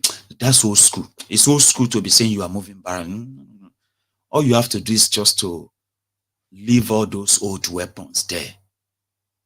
Somebody said that on this program last night, and I have been thinking about it like I wish Tinubu would just go ahead and do all these things and make everybody mad. After that, Tinubu will now release Nnamdi Kanu, who can make the North crazy. The Tinubu will now tell them, if you like, go get stroke. If you like, go run mad. Nothing you go do. And then that would then make them madder. I go come sit down, they watch what we said, self-destruct button. I have told you this before. What do we do now, Maiyegun? What is the way forward? What is the solution? If I give you the solution, you don't go do it. And that is why I told you the first thing we need is the revolution of the mind, so that all of una that come across the temple of truth as the disciple of this place, your mind, your soul, has been fortified with right information. You know better. You know what is going to happen. And you know what to do when that happens. Here you get. That's what we are doing right now. They will destroy themselves by themselves. But in order for you not to group yourself and empower other criminals like them, and then just replace them and put other criminals on top of yourself and go the cycle again. If you have sound mind with the right information, right? When these guys destroy themselves, now go they help them. This is the whole thing. Say, today now, have you not noticed? Any small thing, everybody will say, I am so tired of this country. What is wrong with all these people? Then when they want to finish what they are saying, they will say, we should just go our separate ways. I like that. It's becoming normal now. Have you not noticed? Any small thing now, people will say, we should just break up. Let everybody go their separate way. When all of you are doing this, your ethnic, religious, and tribal Olympics, so many people have become so tired. They are not bigoted. Igbos, Yorubas, everyone from everywhere. They are not bigoted, but when they read the comments of Igbos versus Yoruba versus Igbos, they are so tired that they will say, make this country just break up, Jare. This one are too much. Waiting be all this. Is this how much we hate ourselves? Let us just break up and go our separate ways. I like that. Everybody is now paying attention. Once everybody begin to feel like that, you are tired. I am tired. We are all tired. We are tired of ourselves. We are tired of pretending. So when all of us are tired of pretending, don't you get mind it in the bed. So your mind don't reach there be that. So by the time Tinubu and these people begin to press all the destructive button here and there, left, right, and center. Those who are doing tribal Olympics, religious Olympics, what do you call that other one? Ethnic World Cup, all those ethnic jingoists. As they press all of that, last, when they now say, now you go say, yes, so. In fact, ask Cham. She didn't believe that Nigeria should break up. But you know something? The last 3 months, I have seen her transformed fully into saying, I am ready. In fact, I am ready now, Maiyegun. She is obedient. One of those who believe that they could give Nigeria one last shot. One last shot. Just one last month. I'm tired of Nigeria. After this, I'm done. And they were done. So there are many people like you like that. Here you get. So when you are done with Nigeria, you must have option. What is your option? We'll just break up Jare Maiyegun. I like that. These are people who will never tell you that a year ago, 2 years ago. They actually thought there was a chance. Today, they are tired. Maiyegun, my tiredness is tired too. My tire is tired. We are all tired. Let's just break up this thing peacefully. I said, yes. You agree, man? Yes, Maiyegun, I agree. I like you. Everybody will agree when they have the right information, the right understanding, and then you will no longer be the pawn on the chess table of these rogues. I promise you. But we'll get there. So you are not likely going to be the one. You see that revolution we are talking about? Let the revolution start. Revolution has already begun. You have not been paying attention. Pay attention. Take a look at your mind. Take a look at and flash back and look back and see what it was 2, 3, 4, 5, 6 years ago. They were not like this. I see the older generation that thought that Nigeria unity is not negotiable. Even Hausa Fulani themselves today, especially the ones that want to kind of sound like they are woke like us, right? They will say, We are not afraid of breakup. I say, yeah, your uncles and your parents and your grandparents also said the same thing. But when Biafra said they were leaving, they quickly put together army to go and kill them. So you might be saying the same thing now, but we will actually make you believe it too, because it's going to happen. So the self-destruct button can be anything. And sometimes a lot of you think something will happen. I mean, man, the people are so... No. It is the accumulation of all happenings that will charge that self-destruct button, a red color. It will come red. It will red. You go feel on. And we who are tired, we be cows without tails, like we see now God. There's not God. The kind of help cows we don't get a tail to chase at the the flies. But we show them that we are the bulls who is waiting in the corner when they self-destruct, when the whole house is falling. You and I will be the spectator, helping them to further tear it down. Because if we don't kill this contraption will kill you and I. It has been killing us. It will continue. Always remember that. I'll put down a note and I'm going to go make myself another cup of tea, okay? And when I get back, I'll take calls as usual. So you can possibly be part of this now if you want to. But until then, right, like the broadcast, share it, subscribe to all of that you have to do. So when I get back, we will continue.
Thank you so much, everyone. And yes, I actually have a caller, because that's me back, okay? I have a caller, but I want to say one big thank you, or in fact, two big thank yous. So these two Templars, prayer docent. Thank you so much, ma. I got your message. Okay, God bless you. for all you do too. Thank you so much. Okay. And then, you know, Elder Akara Ogun. Baba. Okay, well, thank you very much as well. I got your message. And to everyone else who is still kind of having me in mind, I'm talking about my fundraiser, okay? I really pray, okay, that you are able to do what you really want to do, like always. Thank you so much. I am so grateful. So let's go take calls so that other people can add theirs to what I have shared tonight already. Here is my first caller. I think that's Prince, right? No. All hell Biafra, all hell Oduduwa. Hey, bro. All hail Biafra. E82. It's been a while. Yes. I've just been falling back, watching you do your magic and do what you're supposed to do as a man. As usual. Representing and cleansing the mind of the people. You know, I really, really appreciate what you do. It's courageous, you know, and I pray that you continue to keep going with good health, because I know how strenuous and stressful this can be. Congratulations to the, you know, the studio. Well, I will be donating. Don't worry about it. Keep down my congratulatory messages to the 1st of February, because that is when it's actually going to be real. You see, I started shopping, going from one shop to another, picking furniture, speaking this or that, and it's still somehow surreal. Okay. It's surreal to me, right? Maybe when I kind of like get in there, I'll be like, oh my God, it's real. Then I'll be able to like you know, digest the congratulations. But thank you, by the way. You know. Yes, I really appreciate what you're doing, and yeah, you're gonna hold me another one by the 1st of February. So yes, yeah, definitely. Thanks, man. Yes, great show, great sermon. Please, people, if you're watching, there's over almost 3,000 people. Please hit the like button. Why do we have 104 people liking the broadcast? Come on, do better. So my sister just came back from the zoo yesterday. I spoke to her. These are the people that used to laugh at me when I talk about Biafra, about the breakup of this contraption, so we could all, you know, find our way. You know, if we decide to come together, then we could all come together, because, to be honest with you, we are not one. We've never been one. No. So these are the same people that used to laugh at me. Yesterday, it came out of her mouth, out of anger. She was so frustrated being over there. She complained how things are so high, expensive. They can't even find Naira. Everyone is walking around with POS now because they can't find Naira. You can't get Naira out of the bank, a substantial amount. The hardship, people are suffering. She was crying, like literally her voice was cracking on the phone yesterday. And I was in disbelief. And now she says she's definitely for the breakup of Nigeria. Just, you know? Yes, but I was telling this for a very long time. I share your videos. I share Simon Ekba's videos. I share everyone else's videos that actually are talking about the disintegration of Nigeria, because it's not healthy for anybody. We're all here. We're having high potential because we're thinking about what is the next news that we're going to hear that's going to happen. You know? You know? Then you have some people in the government that's zoological, that's trying to do the right thing. They get killed. You know? So it's so corrupt and diseased to the point that there's no way of fixing it. There's no way but to break it up. But I just like to thank you. I don't want to hold on. I've been on for too long, but just thank you. Thanks, man. Yeah. All right. Please hit the like button, people. Please. Glad to hear from Cheers. you. So, thanks a lot, Baba. Okay. Yeah. So that's the brother there. All hail Biafra, all hail Oduduwa. It is his own anthem, and I love it. Doctor, I think I kind of saw Dr. Agbede earlier, but somehow I think I've also lost him. Now, the line is still open, okay? If you are, for some reason, right, bumping into this video by random search, recommendation on YouTube and all that, It's quite an interesting place. You just need to see the community of the people on that YouTube. They are in a different world. I wish I am actually like there with you in the comments, and we are all watching somebody. They told me that it's actually a different world on YouTube comments. Like, go on there and see them. They even know themselves so much than I do know my own, like more than I know them. But here is oh no, I just lost another caller. Can you hear me? All right. Something might be wrong again with our line, where people get connected and then at the same time they got disconnected. So if you are trying, I would advise you to keep trying. Okay. I'll take this. Hello there. Maiyegun Baba. How are you? Good evening, sir. Good evening. Oh. I'm calling from Lagos. Sorry, who is this calling from Lagos? I think I want to. My name is Anthony. I'm calling from Lagos. Oh, Anthony. This must be our first time talking. Yes. I still do have this my welcome gong for the first time caller. So Anthony from Lagos. Yes, sir. Baba, how are you? Fine, sir. Maiyegun. Yeah, Baba. You remember that oil that they were looking for in the north with a torchlight? I remember. Oh. Where is the oil now? Baba, that remained another scam mystery of God. It's another. No, Nigeria is like there is no oil there, but anyway, they made themselves believe that there is oil. Another said that there is oil. I was like, okay, then where is the oil? Just the same way you asked. The whole thing was an arrangement. It was a borehole that it's like they dug a borehole and they went to carry crude oil from the south and pour it, and they said that they found the oil well in the north. Can you imagine? The same oil that they said that the south should be drinking, they have said they found the oil in the north. So what happened to it? And then the chief negotiator said that the one that always negotiates with the bandits and said that prosperity has come to the north. I remember. So it means that all the years there was no prosperity in the north. Now prosperity has come. Over a year now, there's no exploration anymore in the north. So, Baba, as we are living in Nigeria like this, we are just like, if you wake up in the morning, you say, God, I've woke up again. Oh, thank you. That is what, even here in Lagos, they are kidnapping everywhere, kidnapping in Bagada Express Road, kidnapping everywhere in Lagos. Express Road, though, Baba. Like I've heard of 2 cases, 2 confirmed cases.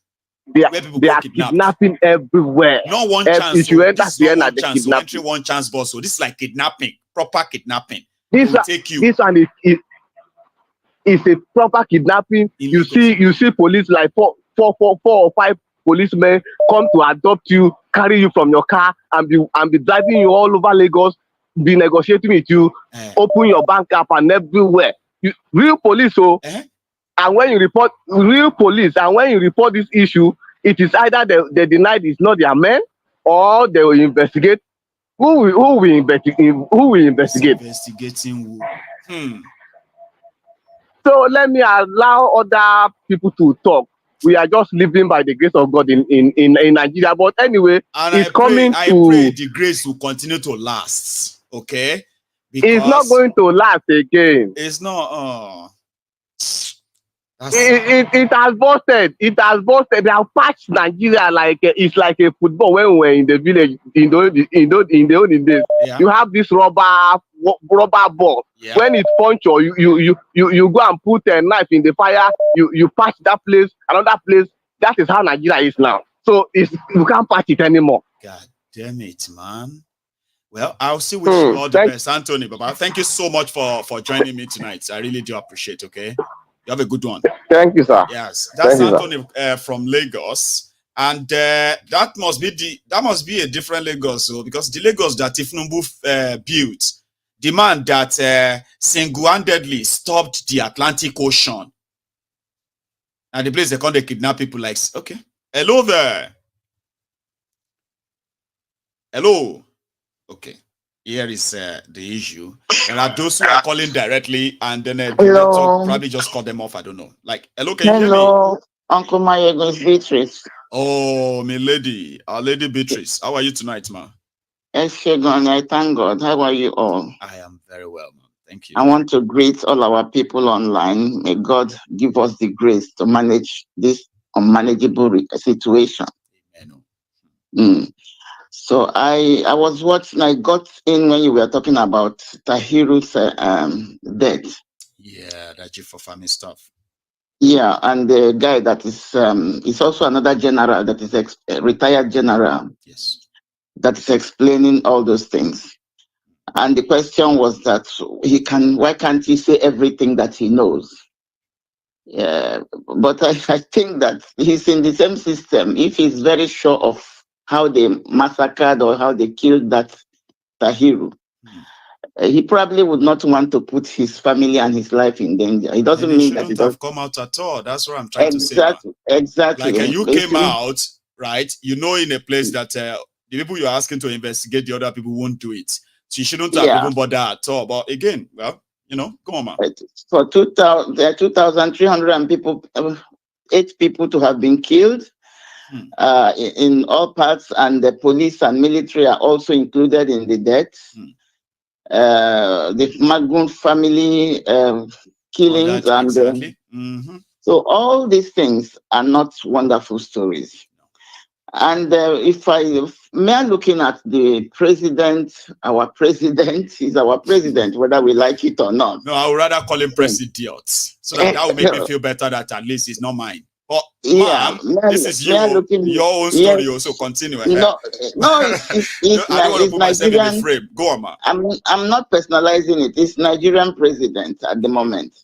So me looking at him when he speaks and what he does and everything, and the people around him, we can all see that there is no any kind of commitment and seriousness to saving that country. Going separate ways. I'm very happy now that we have the Yoruba side that also wants to go their separate ways.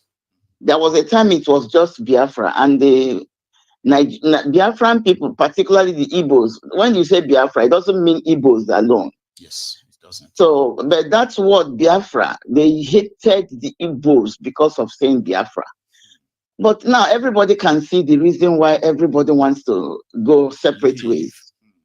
But the issue is the reason for which we want to go separate ways. Those that are holding our economy, those that are enjoying the economy, are all enjoying what is coming from that part of the country. That's right. Are you getting me? So it's not easy for them to let loose of what they are getting, what they are sucking, where they are milking from, and say, okay, now we are going our separate ways. They are not going to do it, except they are forced out of it. God bless you. That's why I said that they will never stop. All these things we are all complaining about, they will never stop until they are will stopped. Not stop. Somebody has to stop them. And that is why I like, what do you call this Yoruba guy, the other politician, that is ready, that is talking openly, how to get them out of that place. I've forgotten his name now. Okay. So anybody, it's not because everybody now hates the Igbos because they think that it is the Igbos that want Nigeria to be separated. It is not so, because the Igbos we've known years and years ago that Nigeria does not benefit everybody. It only benefits a few people in that country. So, but we are hated because of it. I am an Igbo myself, but I was born and bred in Yoruba land. So, and I become Yoruba as well because that's where I was born. If we can claim British citizen, German citizen, where is country far away from us? If Yoruba land was a nation of its own, right, you probably would be a Yoruba right now, a Yoruba Igbo, or you know what I mean? Because if you are born in Yoruba land, naturalization by birth, you will get a citizen of Yoruba land. Exactly. So what I'm thinking for now, how to deal with this, what do you call these kidnappers and whatever. There was a time we had what you call Barbie show in Nigeria. And those that we are doing that Barbie show for, we are those who were petty armed robbers. They will line them up on the beach, on that wood and massacre all of them. It reduced crime in Lagos that time. I don't know about other states of our country. So this type of crime, even people in government, they are not big. They are not too big not to be put on the wood and massacred. The way they massacred all the former armed robbers that we are making life impossible for Nigerians in the past. I don't know whether you remember. I do. Anini and the rest of Anini and those Lucy. Yes. Rambo. I mean, sorry, not Rambo. Exactly. Yeah. There was this armed robber that called his mother closer before they shot him. Because the mother was gaining from his robbery. He said the mother did not caution him. So he chopped off the mother's ear from that space. He chopped off his mother's ear before they now pushed the mother away and shot him. So these people that are destroying our economy, they've done worse than those criminals they shot at the Barbie show. Why can't the Barbie show be reintroduced? All these criminals in government, we begin to see that they are shot one by one. It will only take one person, and well, I think that's why everybody is trying to wait for one person that will come and do something like that, like the Ghana Jerry Rawlings too. Exactly, I have talked about that in the past on your show. Did you watch the opening of the book of Buhari? All of them were there. Even Gowon spoke. I was so surprised to see Gowon. He spoke. So even Gowon knew everything that we are doing, and he was in support of Buhari. We shouldn't see him talking in Buhari's book opening.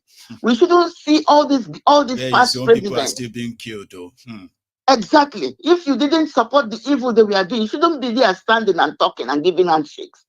So you can see in that hall, these are the hall filled with. I don't think I saw Obasanjo there. No, he wasn't.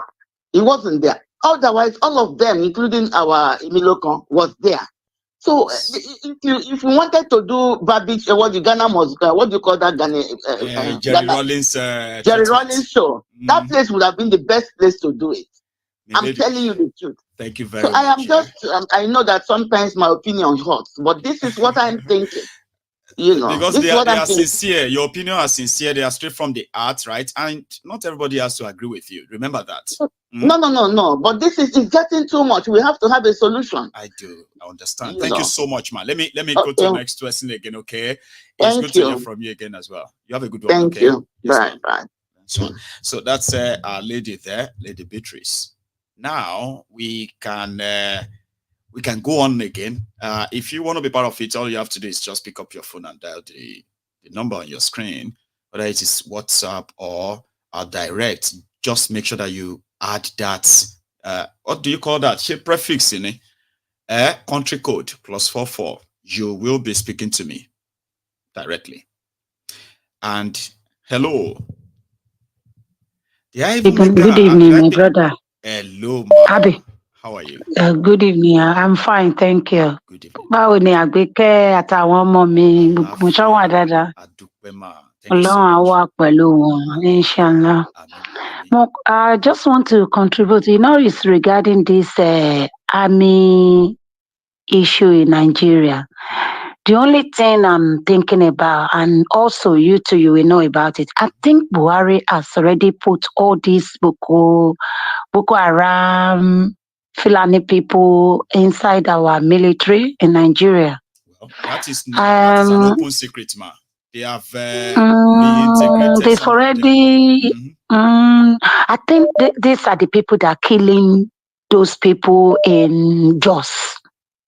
When you see army killing, they are the one that Buhari puts inside the army. To compromise the whole thing. To compromise the whole thing. Exactly. I think that is what happened. Because I don't think our army will be doing all this or be killing people like that. I don't believe it at all. It's only those, because if you remember last year, within the 8 years with this Boko, I don't know how to call that useless man. Very daft with empty brain. No, I don't want to call his name. I'm just saying about me. Yeah, Boko Haram, yeah. With empty brain, This this man has already involved all these Fulanis and Boko Haram, all of them. They have already joined our army. So they are the one killing all these Jaws, Nigeria. Wherever you see, wherever you see army killing, wherever you see army killing, they are the one. If you see the havoc that these people have wreaked in places like Ebonyi, I heard about it. If you know what they are doing to ordinary people, it's like in their villages who probably don't even know who is the president of Nigeria, and they don't care. All those communities, they don't. And they just see soldiers. They just see soldiers shooting. It's very sad. It's very I saw a video where Nigerian army. You see all those, that gun, that kind of gun that is is mounted on a truck. Probably you have seen them in the movies, right? I saw. That the bullet will be flying. They will like that. I know, like during war. They opened it on this mud house where old people were living in all. Family, that was what they did at toll gate as well. That's what they did at toll gate. Lekki, that was what they did. They used the same thing. The real Nigerian soldiers, they must be those people there. No, and if you see those guys at Lekki, you will know they are Fulanis. And also, those people said they were speaking French. So they are Boko Harams. We are in trouble. A big one. We are in first serious one. The only thing we have to do is just everybody should go on our own. And how can we do it? It's only when the problem starts. Yes. And we can't wait. We can't wait. When the war starts or anything happen, later and say, they have now chased all these people away. Look at it, they have run away. Let us remain Nigeria and continue. Baba. Which continue? No, I like the way you're always giving it to them. I love it so much. Man for mania. Baba tolerate nonsense. Shit, man. You know what I mean, right? So imagine now, like say for example, let's say we are here today. We know all we know those who contributed and make Nigeria what it is today, and those who still. We know. We all know. So let's say while all happen tomorrow, all of them can't run away. We don't capture the one we can capture. We don't beat the one we will beat. We have taken the properties of the one that we can take. Then we run. All the rest have run away.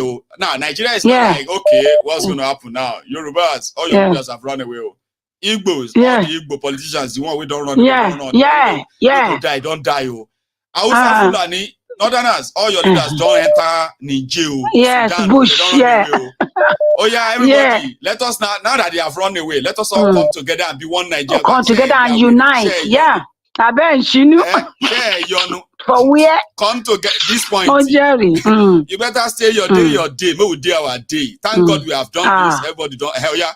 And that time they will know that we are in abroad, we are not fumble for nothing. We are ready. Yes. Oh my God, we are ready. We need the mindset. As soon as they start, we cross over. Oh my God. So God we will need help that us. mindset. We need that knowledge. Yeah, we need that absolutely. Interest too. Thank you so much. It's not my brother. God bless us, and God will help us. Take care. Good night. Bye. You too. Bye. Yes, man. So I love that. Here you get. So we need the mindset, the mind that is enlightened enough. And like people said, if you want to really liberate Nigeria, you would have to organize 2 revolutions in northern Nigeria. So if you have 1 revolution prepared in southern part of Nigeria, you will need 2 revolutions of huge magnitude in northern Nigeria. If you have 2 revolutions in southern Nigeria, you have 4 revolutions in northern Nigeria. So now we can't do everything. We can't do the mad case trouble here and there. all these criminals can't run away. The people who are now left, they are now calling for let's do unity. One night. Just which one night? If we sit together now, we want to discuss how Bashima Pingari Wani. So that when they say this must never happen again, we say yes, it will never happen again. Do you understand? And here, hello. Hello, Maiyegun. Doctor. Doctor, how are you? I am very well. How are you? I am very well. Oh, God bless. Mo wakwa, 100%. Did you see Blinken? You will have to report Blinken too. Don't worry because of you know Blinken is EFCC Oga. Now you said Tinubu should report himself to EFCC. Now the EFCC Oga is in Nigeria. Blinken. Who are we going to report to? No, not EFCC. No, it's a FBI, not a EFCC. You are used to Nigerian. FBI, you are used to Nigerian. Blinken is Oga FBI. Wait.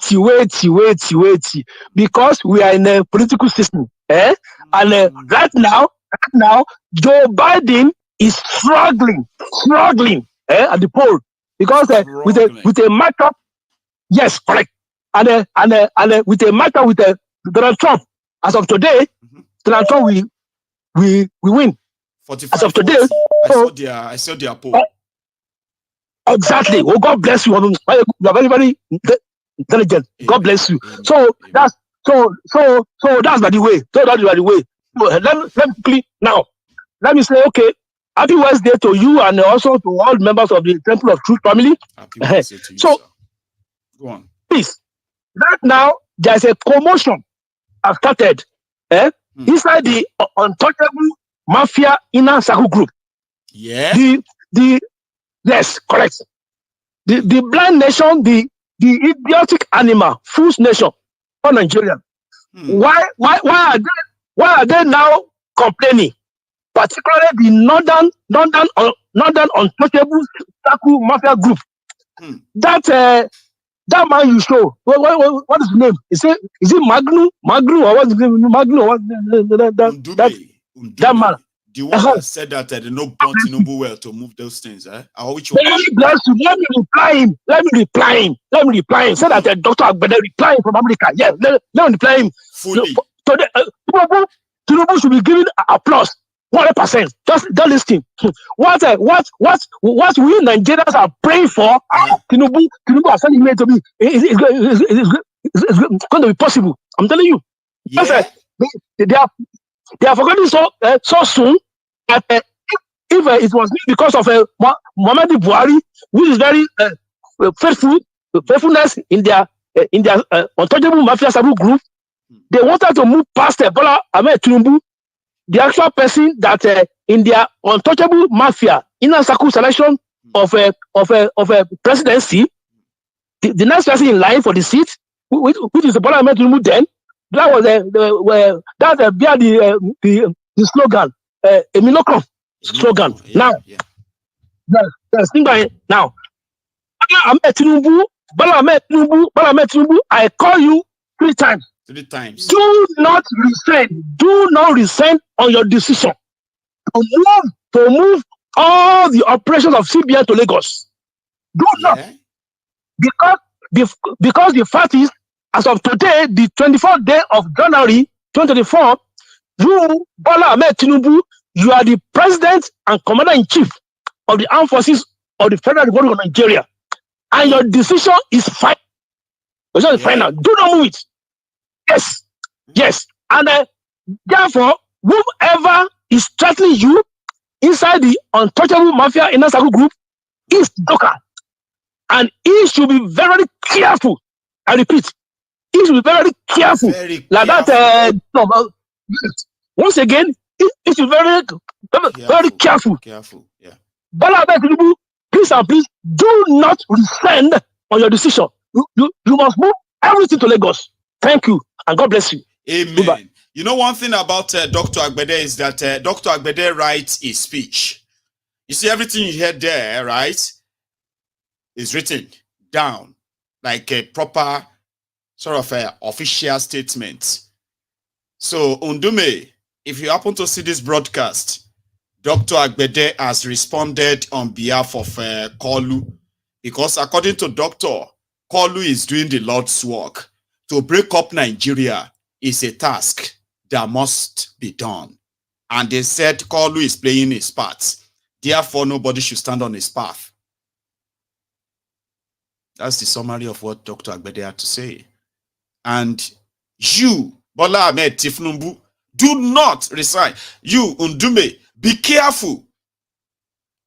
And those two are very powerful messages for those who are smart enough to understand them. And thank you very much, Dr. Agbede. Now, I am going to take a moment to implore you to take 1 minute, just 1 moment, right? To go on to that YouTube and like the broadcast. I have been told it helps their algorithm and then a recommendation. So if you want this message out there, right, please do. Here, hello. Hello, Maiyegun. My name is Prince. Hi, Prince. How are you doing today? I am very well, sir. And how are you? Yes, I am very fine. I've been listening to you, and I just want to quickly comment on the that general that died under the Buhari regime, Atairu Ibrahim or whatever. You see, one thing I want us to understand is that I love the way you analyze your information. Only few people that listens to you will be very, very how am I going to put it? They will be very, very proactive in thinking. Anyone who is thinking that Nigeria is not at war, I'll give you a little synopsis of what had happened. You remember in Kaduna, when the first, I think that man was the first Christian governor, the one that died in the plane crash. And I remember his Very name good. too. Yes. It was succeeded by was that not Yero guy who later became governor? Then he was I remember, but go on. Yeah, but he was the one that was there for the deputy to the vice president to Goodluck. And when that guy was unpicked, he became the first Christian governor. You see, the moment the Christian occupy one particular position, particularly this military position or being the head of the state or whichever way you want to put it now, I just want to give you like what happened. When that guy died, he only went to visit, I think, Oronto Douglas' father's burial or something in Bayelsa, alongside with the General Andrew Azazi. If you remember, very good. You've got memory. Just bringing them back right now. Yes, I'm coming up with something. So, if you look at one of the ways Andrew Azazi was removed, after all the insecurity reports, I was living in Abuja then. All the insecurity reports in Nigeria lands on Andrew Azazi's table. And he made one statement saying that all this problem in Nigeria is caused by PDP. Immediately, Jonathan pulled him off that period of time. Because how can you tell an NSA that he doesn't, and the general for that matter, he doesn't know what he was saying? So because he said it, that is why they had to, from there, they had to pull him off. The general, that retired general, I don't want you to be upset with him. All these guys are operating, they have first-hand information. But I'm coming to somewhere. You see that man that died, they purposely killed him as well. And he knows. That's because, my own grouse with yes, he knew. General. He knows. The other man, they all know. But you see, that country is bewildered with evil. Anyone who speaks the truth now is the enemy of that country.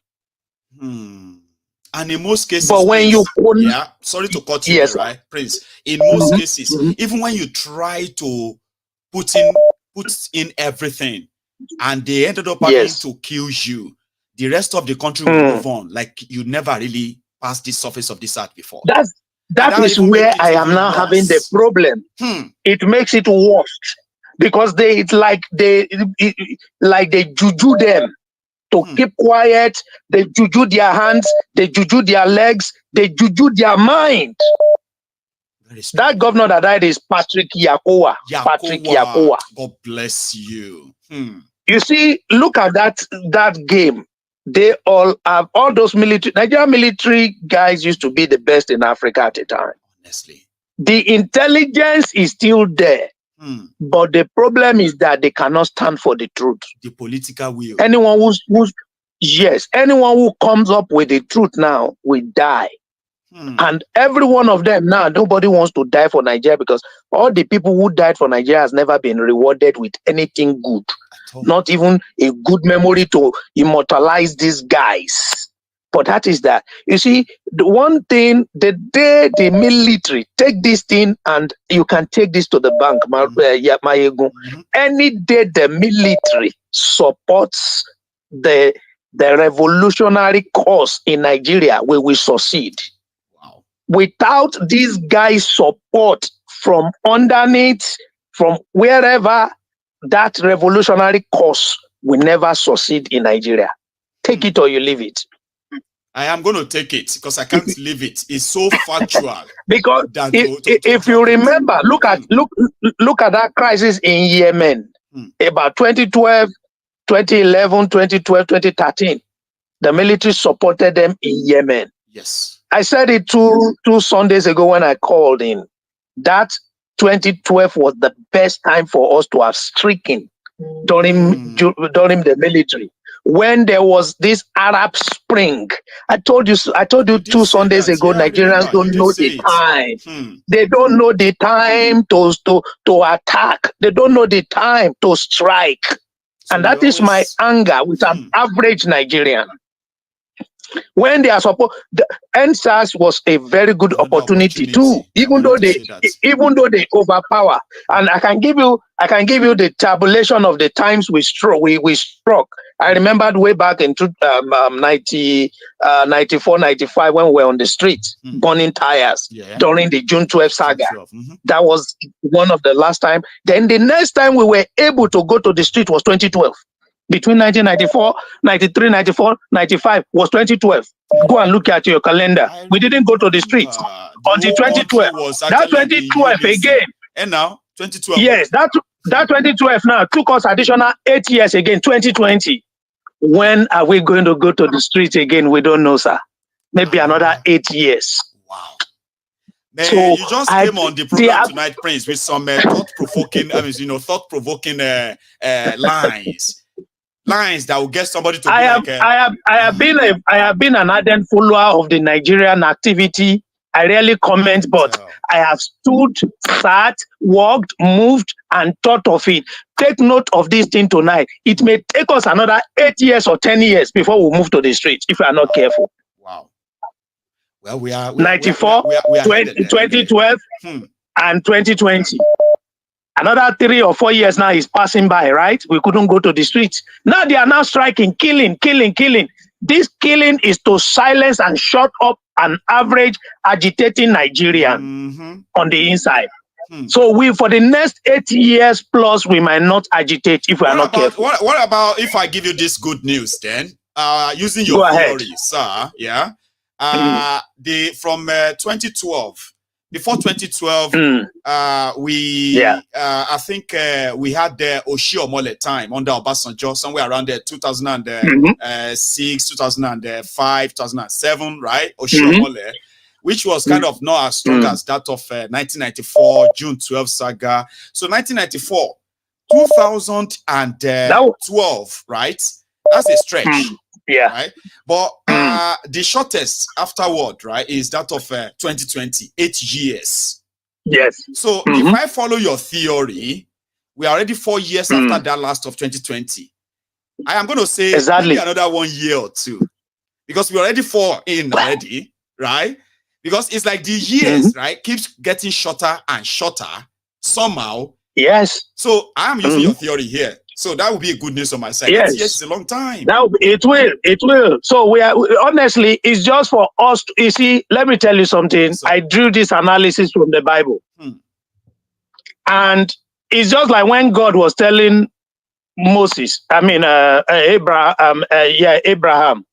He said, your people will be in a servitude for 400 years. And when it was 390, Moses was already fighting, agitating for the liberation of those people. But the people could not recognize him. Even when he came, he said, no, don't come. You killed, this is the way you killed the Egyptian the other day. It took them extra 30 years. They were about 10 years to liberation, which was supposed to be around 400 years, but it now lasted 430 years. Nigerians should start waking up. I have started a campaign about 3 years ago on mind renewal. Any of my platform, people know I talk about mind renewal. I tell them, I'm not a public figure, but wherever I comment, mind renewal. And this is what we need. Until all our minds is renewed, Maiyegun in Nigeria. Yes, sir. Even I told us, we in diaspora are going to go back home and liberate our country. We are the ones who the other day I said we should stop sending money. I didn't say we should stop sending money to our parents. No. I know some people came to correct that impression, but those who will not listen to us, those who are still going to take our monies and go and support the Colus, the whatever, enabling this system. Those enabling the wicked people in the system. Those are the people I said we should withdraw our monies from. So that when they go hungry, they will align with our own formation. That is it. Prince, God bless you, sir. Thank you so much for finding time to share this. I appreciate with us. Thank you, sir. Okay. Thank you so much. Yes, I appreciate it. God bless you. Bye-bye. So, yes, sir. That's Prince from the US as well. Meanwhile, I have another caller on the line, but I am still going to plead with all of you who haven't really dropped your own offering. Your offering is to like that broadcast. And to those of you who are generous enough to support me in my fundraiser, the link is there in the description. Now, here is another caller. Hello there. Hello, General. Elder Akola, is that you? That's me. But that's it seems me. This number is not the same, or is it the same? It's not. We have many numbers, General. Many numbers. I don't even know if you're actually in America again or not. But how are you today, sir? Yeah, I'm in the US. Thank you very much. Yeah, I am. So I'm happy to join the line tonight, and again to be able to voice my support for what you do, for the alignment you bring to the people. Thank you, sir. And what I would like to advise our people is not to expect that revolution is something that is easy to achieve. We cannot be timing it.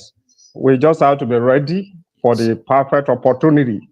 Nobody is going to come and tell you it's going to be happening in the next 2 years, 1 year. You just have to be ready and be alert with everything that is happening around us. Frame of mind, right information, education. God bless you. Go on, sir.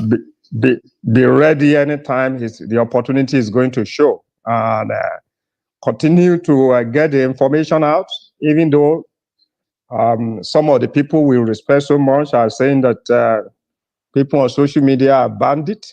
I know. Keep getting the information out of what is happening, how they are kidnapping people around your area. Until a time when, the last caller was talking about military. I can relate to what happened in 1983. I have an uncle who was very involved in politics at that time. So he was talking with this man, the man from Akure called Obayewa, and used to work with UPN. In fact, this guy with my uncle followed Awolowo to his bedroom. He was the one that introduced my uncle to Awolowo, that meet my brother here from Akure. So, but due to what he was going to eat, he quickly switched over to MPN And my uncle asked, why are you doing all these things? Said, don't worry, we will do it. And if people complain, we will send police into the street and nothing will happen. So my uncle left and left to London. So when the people started the riot in Ondo State, they sent the mobile police. You know, Ajashina won the election. They have rigged it for Momboriowo. It got to a time when the people overwhelmed the military. The mobile police could not stop the anger of the people. They were, Abayewa said this same man was born alive in Akure with all his house, and several of them like that colluded with the government. Yeah, with the government to subdue the will of the people. So the concept that people should just wait when military decide to join them, when the military have been colluding with the politician, you know how many people were sharing billion during fighting Boko Haram among the military? Starting from Jonathan's time, billions of dollars. Billions. Straight to Buhari's time, billions of dollars gone, and thousands of lives too. So it's not the military that will lead it. We are going to lead it. When the military knows they don't have option, they will join us. So we are not waiting for the military. People, when we come together as one, we are stronger than any military. There's one man called Legacy, who was a former OAU president. He said once the consequenceless power meet with consequence power, the consequenceless one, the consequenceless powerful meet with consequence powerless power. The later will always prevail. We have the reason. Understand which one is going to go. I get that. Yeah. So we should be prepared. We have the reason why we have to. And consequenceless. Yeah, one is powerful, one is powerless. But the one that has powerless has the reason why they are fighting. The one that is powerful has no reason. So when they meet, the one that is powerless but has the consequence of the reason why they are fighting will always prevail. And people may look like they don't have power right now, but they need to continue to organize. We should ask ourselves, why do they have to intervene with Igbo? Igbo was not disrupting the society, it was just organizing legal rally. They knew that when we all come together, they would not be able to stop us. So this is why they had to intervene, went to his house, demolish his stuff to discourage the people from gathering. Because when they know that when you all guys come together, they will never be able to stop you. So my encouragement to everybody listening tonight, let us put the past division. You know, you all know that I support Omoyele Sowore and the obedient people too. Let's put the past division behind us. Let's come together. Let's join hands and praise these people. Let's begin to look into the areas of common interests. And what is the area of common interest? Areas where, interests like, right, good governance, safe country, right, human rights, and all of that stuff. These are things that a lot of you have in common that you are looking for. Others just felt like they want those things. They don't want them in Nigeria. They want them in their own country. Others says, well, before you have your country, let's have it in Nigeria first by first chasing away these criminals. Then you can also have it in your country. So we all have something in common. We all want good lives that these guys have taken away from us. We can start from there. Common interest. Sir? General, you've always mentioned something here. What we demand of them is a referendum for us to govern our life. To decide ourselves. Which they have denied us all to this present moment. They've got the military to write something that this is your life, or just this is how we want to rule your life, in essence. And gave us from a white colonial master, they have given us to this black colonial master. They also said the black no say in it. We have no just say. Take it.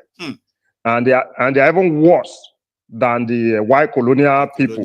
So these people, because when they steal the money, they steal everything, and they even want to collect the one that is left in your hand and that to eat and steal everything. The white colonial people they steal and they want to collect the one in the hand. You don't know that they are already borrowing. They are already borrowing the future earnings that they have not earned. You don't know that.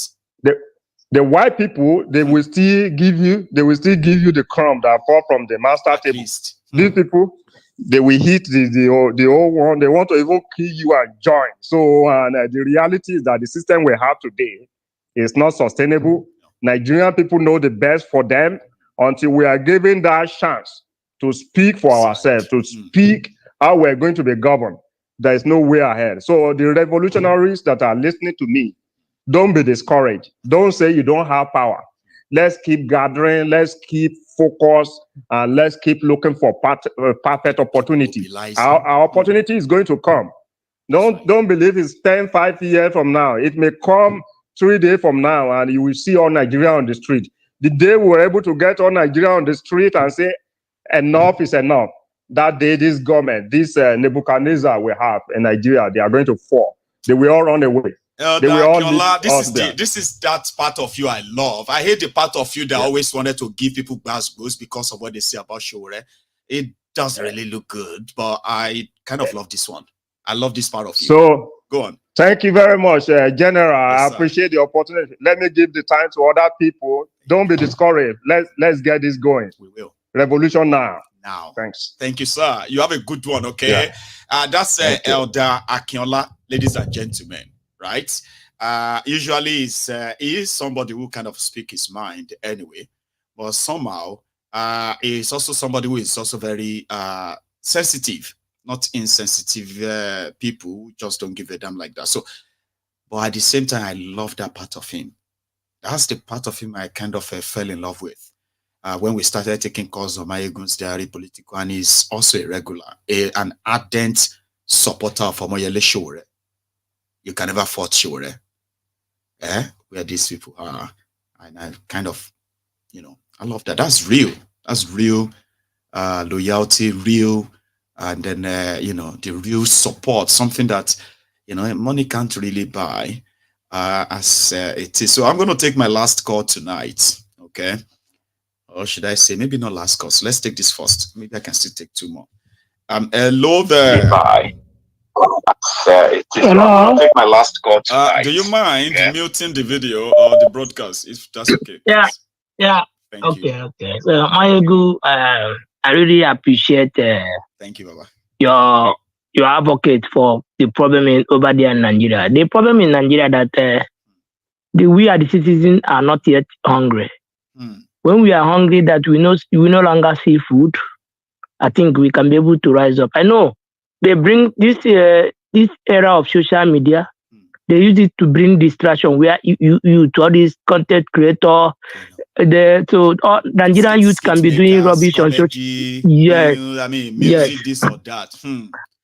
Yes. So everybody is like, let me try. The difference between the Western people and the Africa is that Western people think for their fellow human beings. Why Africa think only their own? If I don't make me and my family, others too should go to the hell. Now it's like 2 days ago, you're trying to some callers trying to analyze about the problem that the religious leader are the part of the problem, and which is 100% true. The religious leader is what our colonial master use to distract the citizen. Number one, the problem. Once they take away our language, the local people in the village can no longer understand the situation in the government. Because somebody can come there and blow a nonsense grammar, call himself a professor. And our people, the people in the rural area who are very angry, who are ready to fight, not even people that live in the city can fight this fight. It's our people that in abject poverty, So that's what makes me feel bad about the situation of Nnamdi Kanu, because I wish Nnamdi Kanu is here with us. He could have maybe tried to educate more Hausa, more Yoruba, and more Igbo, because everybody are suffering the same suffering. All of us. I'm suffering the same suffering because I'm Igbo man. Tinubu is there as Yoruba man, but Yoruba man is still suffering the same suffering. Life is not better than the Igbo's life or the Hausa life. It's almost the same hell. So I don't want to maybe trying to sound naive, maybe trying to bring P2B and the Showele together. For me, all those things did not make sense. The only solution is for us to rise up and fight that fight. everybody should go their separate way. That's all. I'm trying to give people this example, people that trying to talk about one Nigeria. You're in Scotland, right? Yes, I am. Can you bring a Scottish man with a Polish man to put them in one country? It's I think impossible. it can't work. No, it's impossible. It can't work. No. Yes. Yeah, but we can have a body as they have European Union. Yes. We can have a body that hold everybody together in a political, for geographic system. Continental interest, political interest, yes, whatever it but is. But you need to control your people with your language. But see how smart the Western country is. If you come to Europe, they have more than 30 or 40 countries with their dialect, they speak the same language, they understand themselves. Right. But if you come to Africa, you bring Hausa man, you bring Igbo man, you bring the Yoruba man, bring them together, it can't work out. I don't want to talk about Fulani because they're nothing like Fulani in 70s in Nigeria. The Fulani just tried to come in now to bring their own tribe, because before we are talking about Hausa Fulani, no longer Hausa Fulani again. Now it's Fulani. You remember that time that and I think those people are among those people who created these problems. So, Papa, So see, maybe I'll tell you something, right? You remember that when we're growing up, they told us, even from schools, there are 3 major ethnic nationalities in Nigeria. There are 3 major languages in Nigeria: Hausa, Yoruba, Igbo, Wa, Zo, Bia. And guess what? That was wrong. And all of us just believe that if you are from northern Nigeria, you must be Hausa. If you are from the eastern Nigeria, you must be Igbo. If you are from the western Nigeria, you must be Yoruba. Not knowing that we have a country where you have over 250 ethnic nationalities with their identities, their languages. They were taken away from them. They said all of us all of them are northerners. All of them are, you know what I mean? These Hausa people have this opportunity to liberate themselves. But suddenly we started hearing Hausa Fulani. We started hearing Fulani. We never used to hear it that way. Abi? Yes. When once you're conquered, you have conquered. I know the Middle Belt have made a lot of mistakes, which you all know that. They made because they used them to achieve that Hausa Fulani during the time of Civil War. They use the Middle Belt, like Benue State, Plateau State. They use them to accomplish that aim of Fulani people. But the fact remains, the religious leaders, Adebaya and co, are not helping matters because they stay enjoying in this corrupt system. They're giving the Christians the fake hope that cannot be achieved, because when the country are moving forward, when everything in the country are stable, and nobody is ready to go to church and give you tithe. Because on Sunday, I'm going to, if Nigeria is stable like a Western, on Sunday I'm going to work to go and earn like $10 per hour. So I see no business going to church. So then see all those, they know if Nigeria are being that great, their business empire will collapse. You understand? Okay, look at what happened in America, Area 67, when Martin Luther King stood up and make sure that even though black are not that 100%, freedom in America, but Martin Luther King contributed a lot because he is a minister. But today, the minister in Nigeria, everybody is afraid to pay that price, because in the way of Christian, Jesus Christ paid a price according to the religion. He died for us to live. So these people our religious leaders need to die for us to live. And that's where the problem is. They don't want to. Yes, like if Tinubu have a Yoruba interest, for me, I know you don't have Yoruba interest, you could have used this opportunity. Our people are client and divide that country, and everybody will stand behind him. But their selfish interest. Now nothing will happen, but their selfish interest cannot. Because of the selfish interest always override the public interest. Yes, that's but the problem. Now the Fulani people are like, you use that opportunity, and he will be one of the greatest leader Yoruba have ever had. If he can, but they are very shapy. Unfortunately, I know he will never, because he wants, after 8 years, he maybe give another Fulani man, everything will scatter again. And then we are going to see. It's unfortunate, Baba. Our time is almost out. Okay, I'm sorry that I have to ush you out as well. Okay, thank you so much. Yeah. Right. Okay, thank you. God is your strength. I know the gods of Yoruba land is your strength. Amen. You're doing a great work. The universe is my strength, and all of you, my friends, you are my real strength, the one I can really touch. So thank you. for that. Okay, you have a wonderful evening over there, Baba. This is where we are going to draw. Is it draw the curtains on the program tonight? So if you joined us midway, it is advised that you should watch it from the start. It's quite interesting, though. People told me, they said it was great tonight. So if you have had that fun and that sort of, good time, quality time with Maiyegun on this latest, where they are now threatening Tinubu that it dare not to, all of you Lagos boys, Lagos is not, Nigeria is not Lagos. So I'm going to look out for what's going to happen tomorrow. But for now, Kolu has left Nigeria for all of you. So every complaint you make from now on, just know that una go dey talk to una self. Okay? Even though when he's here, when he's in Nigeria, is pretty much like he didn't give a damn about you. Now he has left for France. So if any of you have any complaint, you have to face yourselves and complain to yourselves. Like that guy. I don't know if you've heard that joke before I go, right? They said police came to the, a guy heard a chap on the door. Cha, cha, cha, cha. What the hell? Who is that? Who is that? Say, police. Police. What do you want? It's like, could you please open the door, please? I want to come in. And it was like, how many of you are there? It was like 2 of us. So what do you want? It was like, we just want to talk. I was like, then just face yourself and talk to yourselves. You don't have to talk to me if you're ready to. So that's exactly what Tinubu is going to be like to the rest of you for the next maybe 2 weeks before you see him again. And I will be here again tomorrow. So thank you so much for your time, and we all have a good evening. Odaro.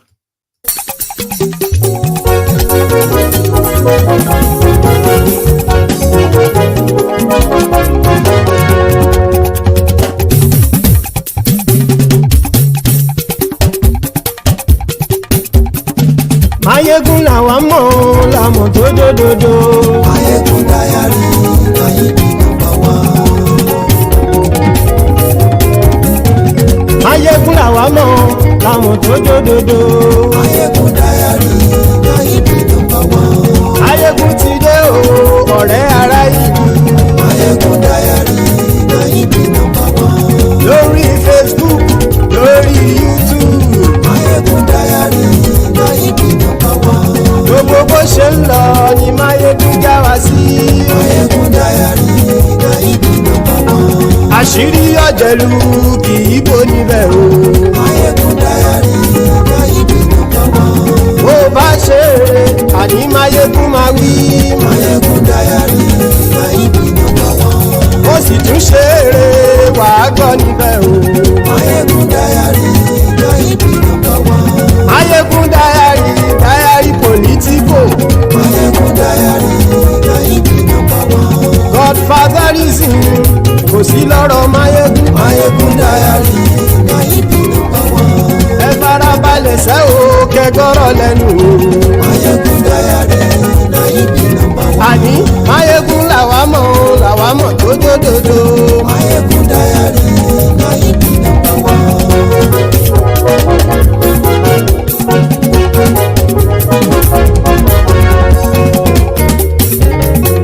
Àní ẹ̀sùn rákì. Maiyegun ti dé. Maiyegun ti dé. Ọ̀jẹ̀lú ẹ̀sùn rákì. Maiyegun ti dé. Àní ẹ̀sùn rákì. Maiyegun ti dé. Lórí Facebook. Maiyegun ti dé. Àní ẹ̀sùn rákì. Maiyegun ti dé. Lórí YouTube. Maiyegun ti dé. Àní ẹ̀sùn rákì. Maiyegun ti dé. Bọ́ bàbá gbé wúrẹ́. Maiyegun máa wí. Àní ẹ̀sùn rákì. Maiyegun ti dé. Ijó ìgbádìyẹ. Maiyegun máa wí. Àní ẹ̀sùn rákì. Maiyegun ti dé. Bí pẹ̀sìdó bá rúfin o. Maiyegun máa wí. Àní ẹ̀sùn rákì. Maiyegun ti dé. Bí gómìnà kówó jẹ. Maiyegun máa wí. Àní ẹ̀sùn rákì. Maiyegun ti dé. Ọlọ́pàá ti ń darí bá. Maiyegun máa wí. Àní ẹ̀sùn rákì. Maiyegun ti dé. Aṣòfin tí ń rúfin o. Maiyegun máa wí. Àní ẹ̀sùn rákì. Maiyegun òkúra olóṣèlú àní ẹ̀sùn náà ọ̀jẹ̀lú ẹ̀sùn ràkì àní ẹ̀sùn ràkì.